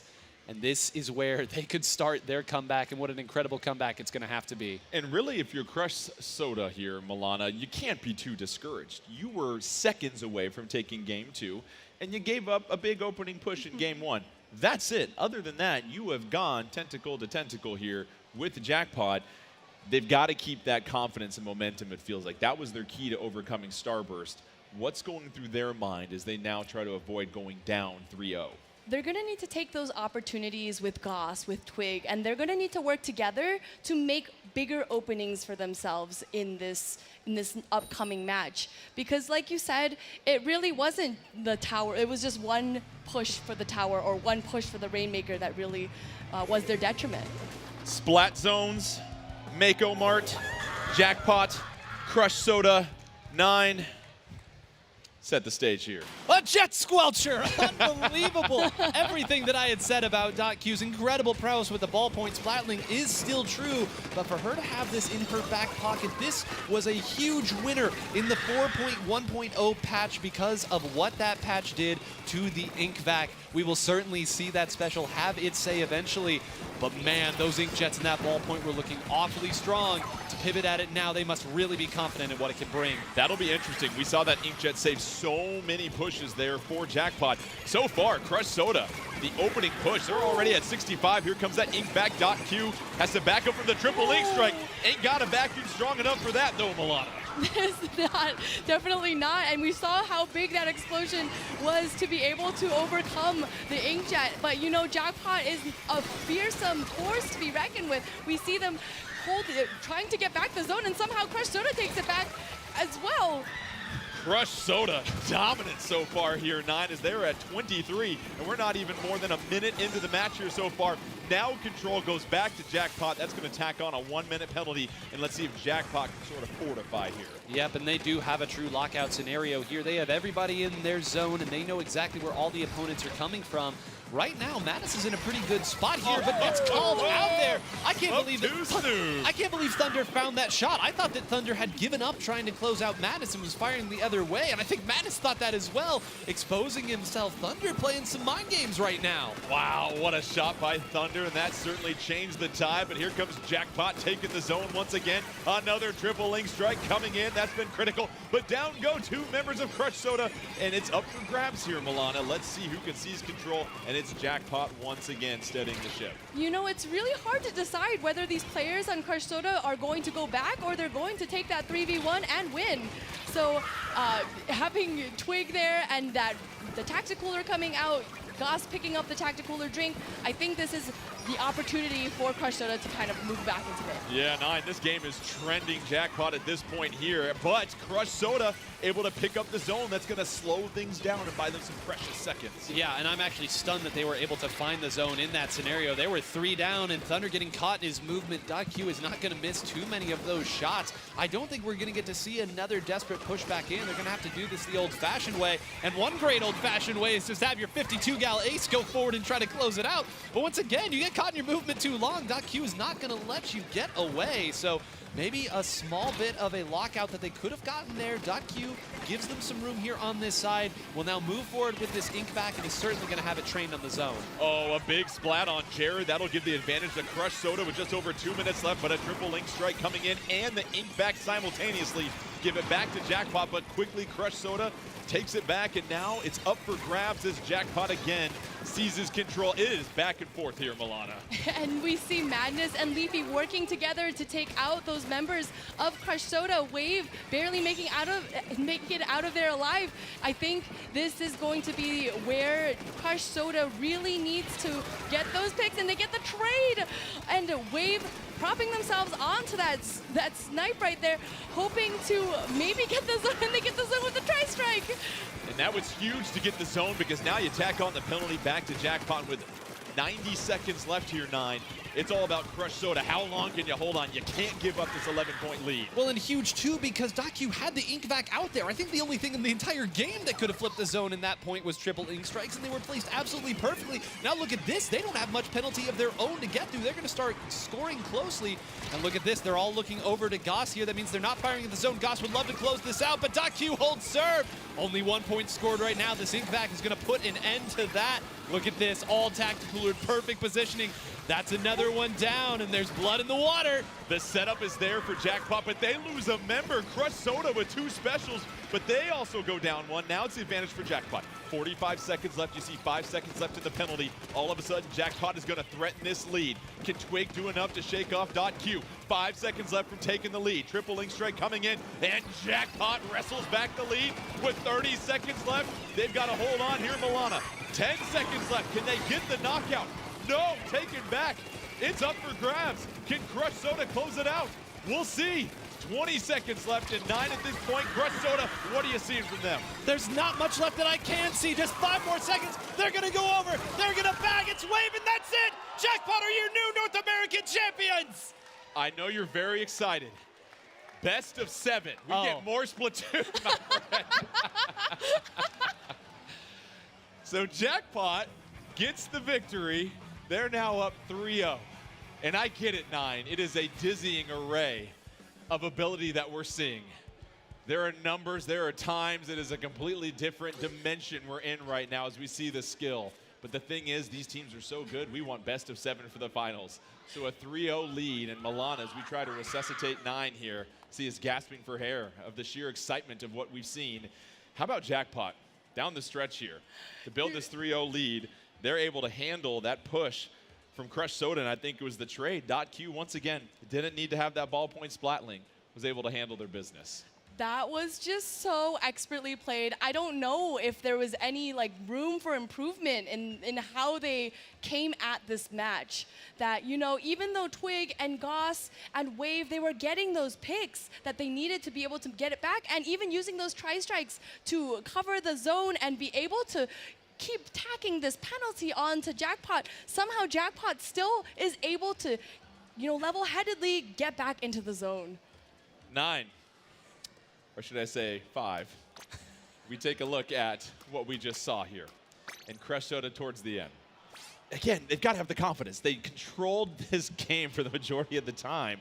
It's just Jackpot making one more play at the end, but now you're down 3-0, and that is a huge hurdle to overcome. Yeah, the largest mountain that you can climb in competitive Splatoon, and again, they have been within striking distance of all of these games thus far. They cannot feel bad about their play, but I'm so curious, again, the way that these teams have been super jumping around when they're tactical, that's been my biggest takeaway as this has been going on, is, again, I thought that was a Crush Soda special, the way that they were able to survive in the fashion that they're able to. But clearly, this is something that these teams have been practicing for a long time. Again, that's one additional buff that tacticooler provides. So all of these trades, one goes a different way. You've won some of these games, but it's not a coincidence that it continues to come up in favor of Jackpot.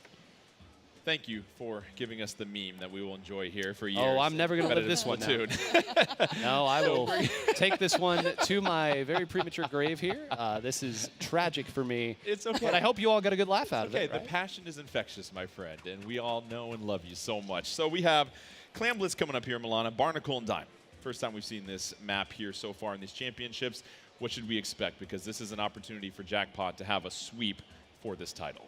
I think what makes Barnacle and Dime's Clam Blitz a little bit unique is that the baskets are kind of at a very low elevation, which gives an opportunity for the defending team to kind of prop themselves up and be able to defend that Clam's basket. Here we go! Jackpot! Can they get one more game and sweep their way to a championship? Or will Crush Soda try to stay alive? Clam Blitz, Barnacle, and Dime, one of the newer stages. 9. What do you see as they make their way to mid? Well, I said earlier that these teams were probably going to ride comps like these all the way to the end of the game, and sure enough, they have changed it. One interesting note is that Leafy has gone back over to the splatter shot here instead of the Nautilus. Has been piloting that Nautilus to great effect, but the additional mobility should be able to help here, and another Trizuka on a map like this can be awfully difficult to deal with. Here's Thunder, and that early grab picks up the Tacticooler as well, too. You see 12-10, both teams with a power clam, and so far, neither team threatening, but again, .Q and that Inkjet, and here comes Madness, trying to apply a little pressure around the left-hand side, trying to face a 1v1. Able to escape that, and here comes the Killer Whale along with a triple link strike, so both teams letting out some specials here, Milana. Yeah, Goss putting themselves in a little bit of a precarious situation against 3 members of Jackpot. Maybe not the best decision at that point, but you know, we really do have to make those pushes into the Clam's basket area. Oh, but that is 3 down on the side of Jackpot, giving Crush Soda a prime opportunity with 18 Clams under the belt to make that push happen.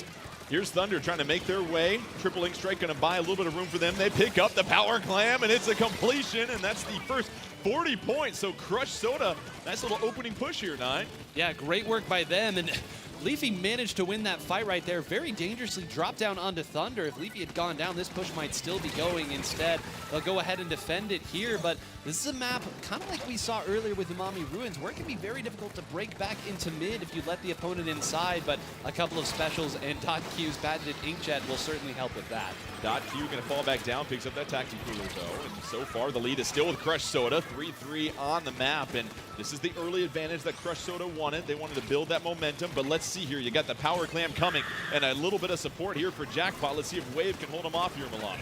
And we do see that. I think with 1 down on Jackpot, they're really going to have to wait for the NZAP to come back. They do have 13 Clams under their belt, giving them an opportunity to maybe make a push happen. And I think prematurely, Crush Soda kind of pushed ahead a little bit too soon, giving an opportunity for Jackpot to make that push happen. Well, Nine, we saw 3 members come down. Now there's all sorts of ink raining down, and 2 power clams ready to go. Madness picks up the splat. That's 1 into the basket. Another one coming, and a wipeout, Nine. I mean, this is a lead and maybe a whole lot more. You can see there that they do have another power clam at their disposal that's coming out of spawn. Somebody has grabbed it, and you better believe that they are jumping in. Did they score it? They did! What? Unbelievable. Jared at the very edge of the reach of where that power clam would go. Scores another one here. What a response. And now Madness is still up there on that side. You better believe somebody's going to be jumping there. This is starting to look a lot like the earlier Clam Blitz game that they played where they simply did not let their opponent get back into mid. Just over 2 minutes left. Jackpot with the lead. Don't forget, a victory would give them a 4-0 sweep for the championship. Crush Soda trying to threaten once again, but down they go. And just like that, the execution, Milana, on full display by Jackpot. Yeah, and with that Tacticooler out, there may be no stopping Jackpot at this point. Oh, Wave getting a great pick on Q's Inkjet, and they do break the barrier, but I don't know if they're able to make much more of this push happen. Just over 90 seconds left, and so far Jackpot not able to add to their lead. And here we go. You now have a power clam, but down goes the crab. Oh. A little warm butter with that one, Nine. Yeah, warm butter. You know, it's fitting that they are in the yellow ink here to make that analogy all the funnier here. But look now, Leafy's move forward there. They have the resources to potentially end the game now. Keep an eye on the top of your screen, folks. They have more clams, not a power clam, but they were tacticoolered up here. If .Q finds a couple more of these, they are still going to have to work to fight out of their spawn, and they are able to do that for the time being with just 1 minute here, folks. Crush Soda is not super far out of this. 1 power clam and a second power clam will bring them within striking distance, but they've got to take care of business and get back into mid first. And that's the thing. It's been Jackpot with the advantage. However, 4-3 on the map at this point. Crush Soda with the power clam ready to go. Here's Twig moving forward, throwing up that wall, trying to pick up one more. You see a little bit of help from behind. Down goes a member of Jackpot. Now it's 3-2. Here's an opening. Can they get closer to the basket? Still trying to threaten. Here's White. They get the wipeout. The door's wide open at this point. Can Crush Soda put it up in the basket? It's still going down. That's it. And the knockout as Crush Soda stays alive. Wow. How about that flurry of clams at the end? And Crush Soda said, don't write us up yet. We still want to play. And that was very, very impressive. And Milana, it just goes to show you, not only in Splatoon, but in life, sometimes you might be down 3-0 with only 45 seconds left. Keep grinding. The goal is right there, and that's what we saw from Crush Soda. That's actually what I got in my fortune cookie today. But Crush Soda really played it so well. They got that wipeout, and that wipeout was exactly what they needed to be able to push forward and just knock this game out of the park. So the broom has to go back in the closet. It's now 3-1, and if you're Crush Soda, you just got to take this one game at a time, Nine. You can't look at the fact that we have to take 3 in a row from Jackpot. If we can get to 3-2, that's more manageable. And again, they've shown that. It's just been 1 or 2 plays in each of these games that have gone the way of Jackpot. Well, this time, it went the way of Crush Soda. Yeah, I couldn't have said it better myself. Again, 2 of these games have been one fight going a different way from going over to Crush Soda. There at the end, you can see why that is such a dangerous map to play Clam Blitz on. If you get in the opponent's drop area, you can score a lot, but I gotta say, we got a nice shot of the players from Crush Soda after that happened. Even they looked a little stunned at what had just happened there. You saw Goss immediately stand up, headphones off, just kind of looking over at his captain, just like, whoa.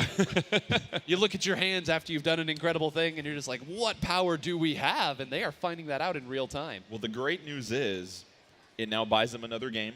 It resets the game modes as well, too, because that was game 4. And so now any game mode is available if they want to. So we'll see the decision that Jackpot has to make as Jackpot loses their first game. But it's going to be Rainmaker, Milana, in Scorch Gorge here. So interesting that they go with Rainmaker. Obviously, Jackpot going with Scorch Gorge. What are we going to expect here?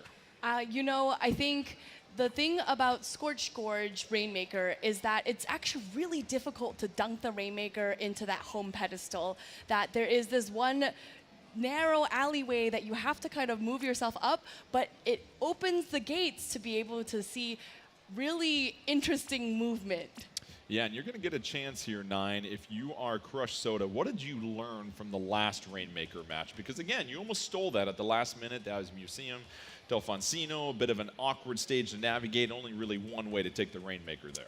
Yeah, I think the main thing that you note here is that Jackpot was able to stall a lot of great push opportunities that you had by having one member either attack behind to force the other members back, have a special at the right time, or simply send them way out of the way to go and attack the Rainmaker here. Now, that knowledge is all well and good, but it's also kind of what you do. So it's not really anything that they are not familiar with doing at this point, but maybe now they're a little more preemptive in checking where the members of Jackpot might be hiding here. Again, no tricks left on the table at this point.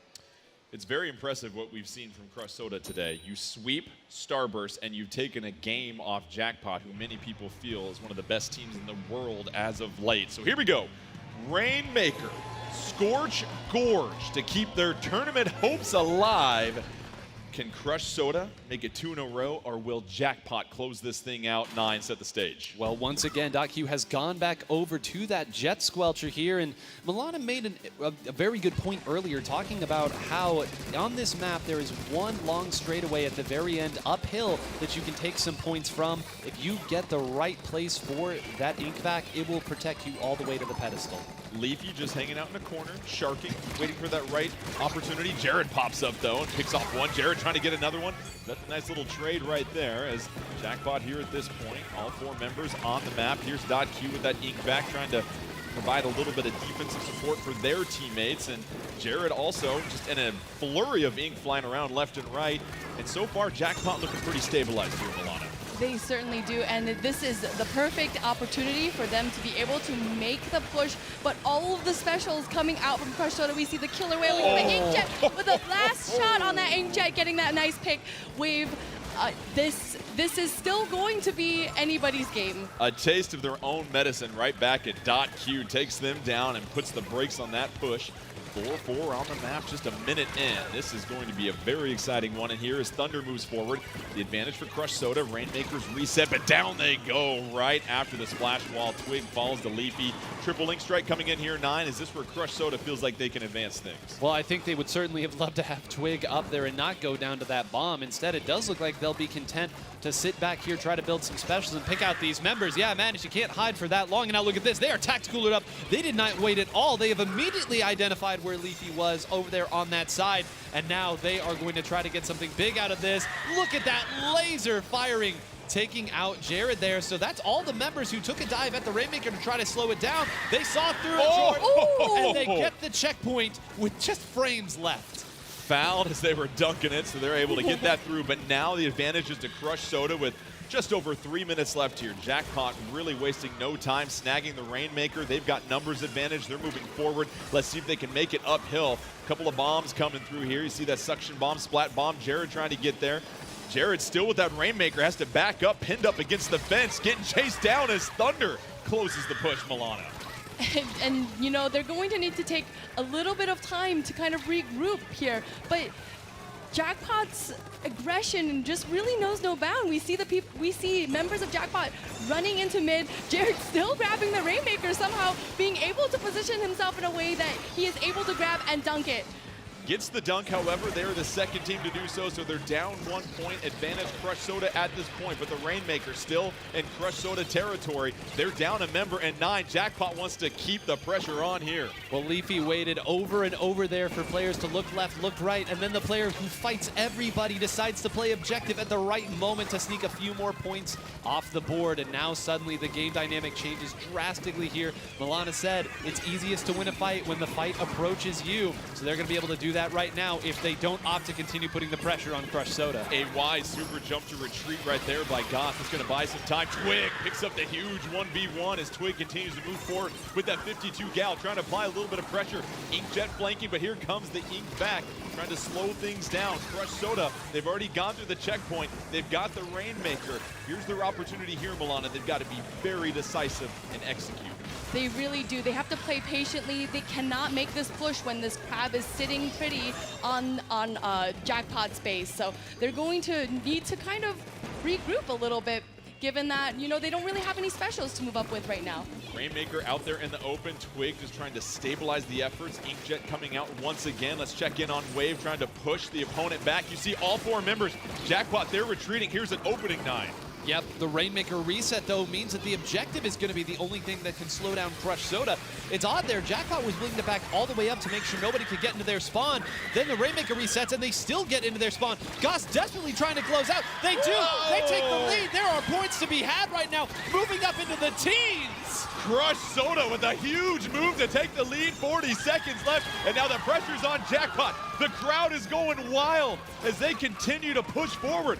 Now, with just half a minute left, Jackpot, Milana, what do you have to do if you're going to try and steal this one? They can't sit back and sit pretty anymore. They're going to need to bring the fight to Crush Soda. And, with only 20 seconds left on the clock, this game is going to be very difficult. It's going to be an uphill battle for Jackpot. The most important defensive stand in their competitive Splatoon careers coming up here for Crush Soda.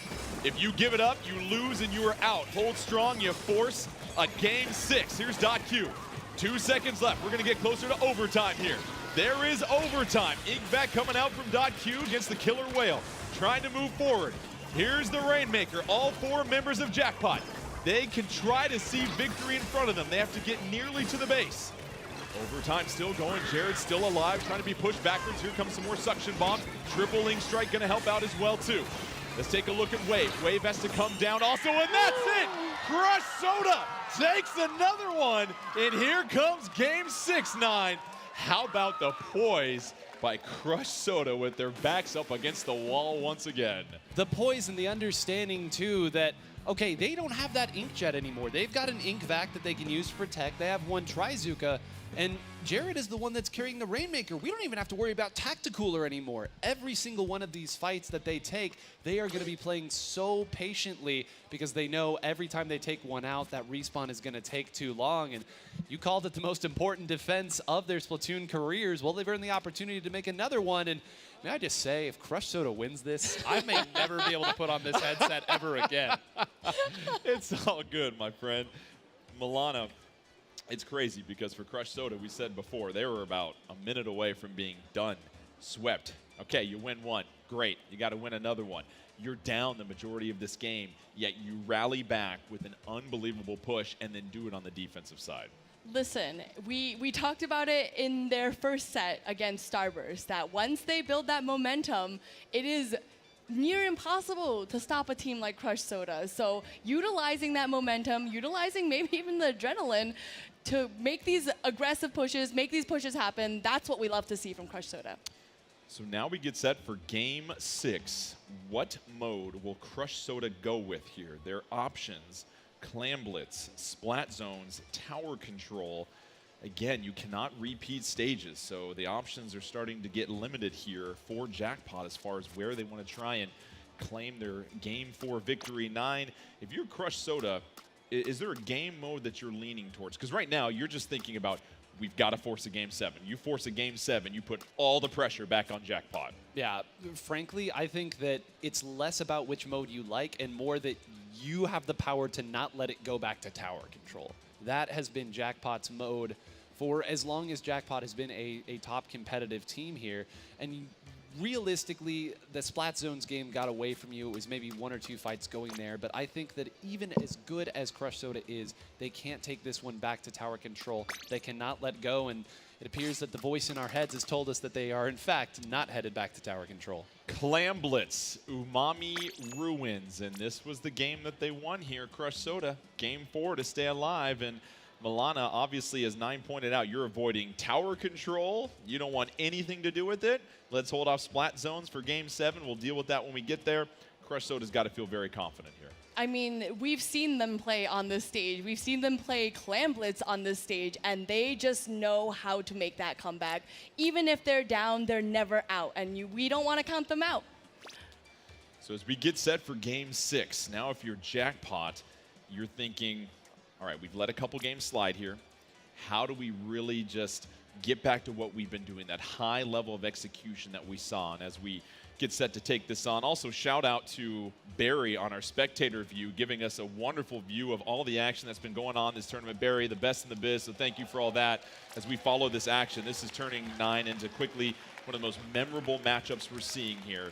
Crush Soda trying to do the reverse sweep here, down 3-0, already having taken down Starburst. This is something people are going to talk about for a long time, regardless of what happens in this game. Yeah, already Crush Soda has proven that they deserve every bit to be here, and that the crown is not so easily won. And sometimes teams in the past have made it look easy to win. This is proof again that the level of executional skill and play is higher than it's ever been. People are better at Splatoon than they have ever been, and it's only going to continue down that path. All right, Nintendo Live, you ready for Game 6? Here we go, Game 6, Jackpot versus Crush Soda. Can Crush Soda make it 3 in a row and force a Game 7? We'll find out on Umami Ruins. As we see the players getting ready to super jump onto the map. 9, you see the weapons at their disposal. What stands out? Well, 3 of the weapons on each team are exactly the same. The one big difference is that they're letting Leafy go back to the Nautilus, and of course, we don't need to say anything more about this 52 gal for Twig. Feel the tension in the arena as Crush Soda has now quickly won over this crowd, but down goes Twig, an early inkjet from .Q and Milana. They go back to the Trident. You know, maybe they felt ink back not really working, but we know that we can get the splats that we need with an inkjet, so why not go back to it? Leafy picking one up as well, too. You see the point sensor identifying the targets, and down they go. So .Q already, the early MVP, has that power clam ready to roll. We'll see if Crush Soda can back things up and fortify their defense, but 13-2 clam advantage. That is exactly where you want to be if you're Jackpot 9. Yeah, they've got the claim advantage, but sometimes that can mean that you have to play a little bit more passive. Look how long they've spent shuffling this around. They're not going to pass it over to Jared here so that .Q can use the inkjet, and well, I think you see why. Almost took out Wave there in the other inkjet as well, but all the while they lost track of Goss, who goes ahead and blows one out, not able to get Madness on the other side. Crush Soda has done a fantastic job of defending their doorstep, but if these find some value here in triple ink strikes and get rid of Thunder, they might score, and they do. Madness sneaks in there with the power clam. That's going to go ahead and give them the early advantage. A couple of more clams being snuck in there. They've got 2. They're knocking it down to 71. Obviously, 60 is the main number you're trying to get to on that opening push. Let's see if they can hold it off. You've got a couple of members of Jackpot still hanging in there. Let's see. It's 71. Not bad, Milana, but that leaves the door open for Crush Soda. It does. And you know, Jackpot is really giving Crush Soda a taste of their own medicine. This is exactly what they did to Starburst in their last set. So, you know, being able to see these top teams compete at this level is just so impressive. What stands out to me, 9, is how quickly Jackpot is snatching up all the clams here, putting the pressure on Crush Soda. Yeah, that's such an important part that we really haven't talked much about. When you have that long of a sustained piece of mid, it means that you have picked up a lot of the clams, and if you've either tossed them around, tossed them off the map, or even if you simply get taken out, it means that your opponent is not going to be able to build those up as they go about taking back mid. You get the sense here, Milana, that Jackpot is just winning more of these 1v1s and out-executing Crush Soda when it comes to just aiming and getting the splats, and we haven't seen Crush Soda really threaten Jackpot so far. No, it really is a very neutral game right now, and I think both teams are feeling the pressure of this 3-2. And I triple splat! And this is going to break this game open for Crush Soda. Oh, but down they go, and that was timely. One power clam comes in. Thunder with another one. Thunder gets it in. Crush Soda takes the lead with just over 2 minutes left, but that's a wipeout by Jackpot, and they get the gift of the so-called pity clam that'll spawn here shortly. So with 2 minutes left, we said it last time, 9. Can Crush Soda play defense for 2 minutes to stay alive? Oh my goodness, this is gonna be unbelievable if they manage to pull this off. They gave up an awful lot to get that. They gave up mid control, and you can see already Goss down here. Jared manages to get away. They are on the doorstep here. Thunder cannot avoid .Q. Watch out, they don't have much to go for the lead. They've got more than enough clams. They'll take it right back. The lead goes back to Jackpot with over 90 seconds left. They build a 7-point lead that's going to require some effort from Crush Soda. Crush Soda just has to stop the bleeding at this point. They do. Now they've got time for maybe one more coordinated push that can really close the deal here if you're Crush Soda, but they've got to execute here, Milana, and this is what we've seen from them. They execute when they need it. Can they do it when the stakes are at their biggest? And with that tactic cooler out, they may have an opportunity to be able to get the picks on Jackpot, but Jackpot is holding steadfast in the middle of this map, making it difficult for Crush Soda to make this happen, and Thunder trying to not get picked off by Q's Inkjet, and unfortunately going down. And this is going to give maybe Jackpot another opportunity to push back into their base. How fitting the Inkjet from .Q might have saved the game for Jackpot. Now they've got the resources, they've got the approach, they're staying alive, and the numbers here. 36 seconds left, 9. What are they looking to try to do? They are going to stall this out as long as they can. Unless Crush Soda goes 2 or 3 down, they would love to score, to go into overtime and end the game right then and there. That's what they're going to try to play for, and they've had to back up here. Too many members of Crush Soda are attacking them. What a crucial mistake. One of the few unforced errors we have seen in this set from Goss, who goes down to a wayward bomb. 14 seconds left. Both teams with a power clam. It is coming down to this. Crush Soda now has to play offense to stay alive. Triple Ink Strike possibly coming in. You see the splash wall. Twig trying to retreat. Here comes Wave with that Inkjet. Going to have to be precise. We are headed to overtime here. Who's going to be the first one to strike? Can Crush Soda find a way to make their way forward? Here comes Twig with the splash wall. Is it enough protection? Here comes the Killer Whale. Is it going to buy some time? Twig right there. Twig goes down. There goes the wipeout, though. And let's see what's going to happen here. That power clam's going to dissipate. It looks like Jackpot might close this out, and that'll do it in 9. For the second time today, Jackpot are your North American champions! Down the stretch, Jackpot does what they need to do, and they come rallying back. They stop the reverse sweep, relieve the tension, and save the day as Jackpot wins 4-2 over Crush Soda. And how about Crush Soda and the job that they did? Milana, 9, why don't you talk a little bit more about what you guys saw down the stretch? You know, I just love seeing this camaraderie coming out. You just see the absolute elation coming out from Jackpot for winning this tournament. A lot on the line, right, 9? And, you know, after the last North American Championship, there was a great chance that this Jackpot experiment wasn't going to happen at all. They were sayonara at the time. They weren't sure if they could reform. They've got responsibilities in life too, college, jobs, things. It was really just by one last, almost ring of fate that they decided to try this Jackpot experiment out one final time. I mean, you can see it right here. They are holding on to the championship. 1, 2, 3.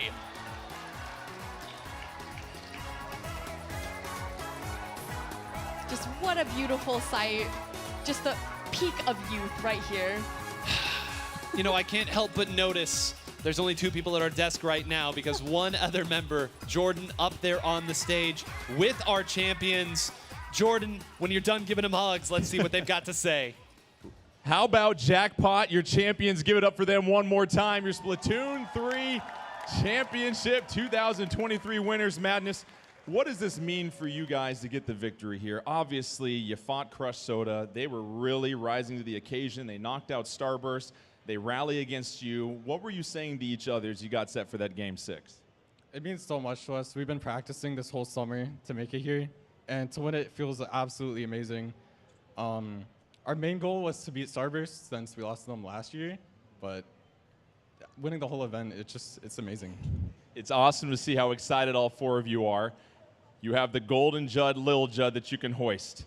You have the custom-painted Nintendo Switch Pro controllers. And you guys have won an invitation to the Splatoon 3 World Championships in Nintendo Live Tokyo.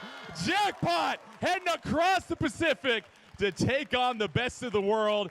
Give it up for them one more time. A momentous occasion. The champions, you see the tears in the eyes. Well-deserved. Thank you for the show. Enjoy it.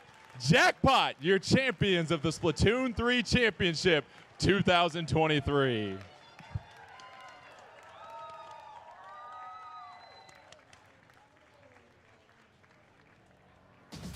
It is an honor to be here at Nintendo Live Seattle. Man, just the first Nintendo Live here in NA. I'm telling you right now, this is what Nintendo Live's all about. I feel like maybe I've overpaid. We're going to be kicking off the Super Smash Bros. Squad Strike Challenge. He's definitely controlling it at the moment. It looks like it's gonna do it. E! Let's go ahead and give a huge congratulations, William! He is your Squad Strike Challenge champion of Nintendo Live. I mean, who doesn't love Mario Kart 8 Deluxe? We've got Squash, we've got Adon, we've got Yoel, we've got Kabo coming off of a win in Boston. I mean, these are 4 competitors who have come to win today. Well done to Kevo.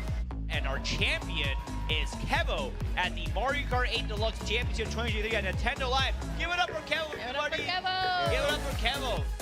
It's all about to go down right now. This is it. This is the final countdown here on Corneria, the up smash from DDT going up stage. And don't forget, you got the little battle. Oh my God. Oh wait, everybody evacuate. And here it is. The shot. Is this going to take it here on a large blast on the side? It should. The kill screen does end it. Ladies and gentlemen, Practice! Out of nowhere, coming from an 0-1 start, digging himself out of that hole and to the top of the mountain to claim the championship here for the Amiibo and Me exhibition. And the brother and father up on the stage with Practice, the whole family coming up to celebrate. It's the Nintendo versus Splatoon 3 High School exhibition.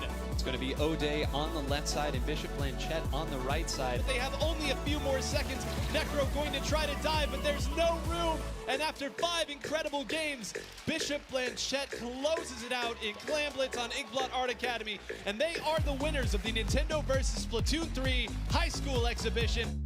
As we get set for the Splatoon 3 Championships 2023, 4 of the freshest and finest squads face off.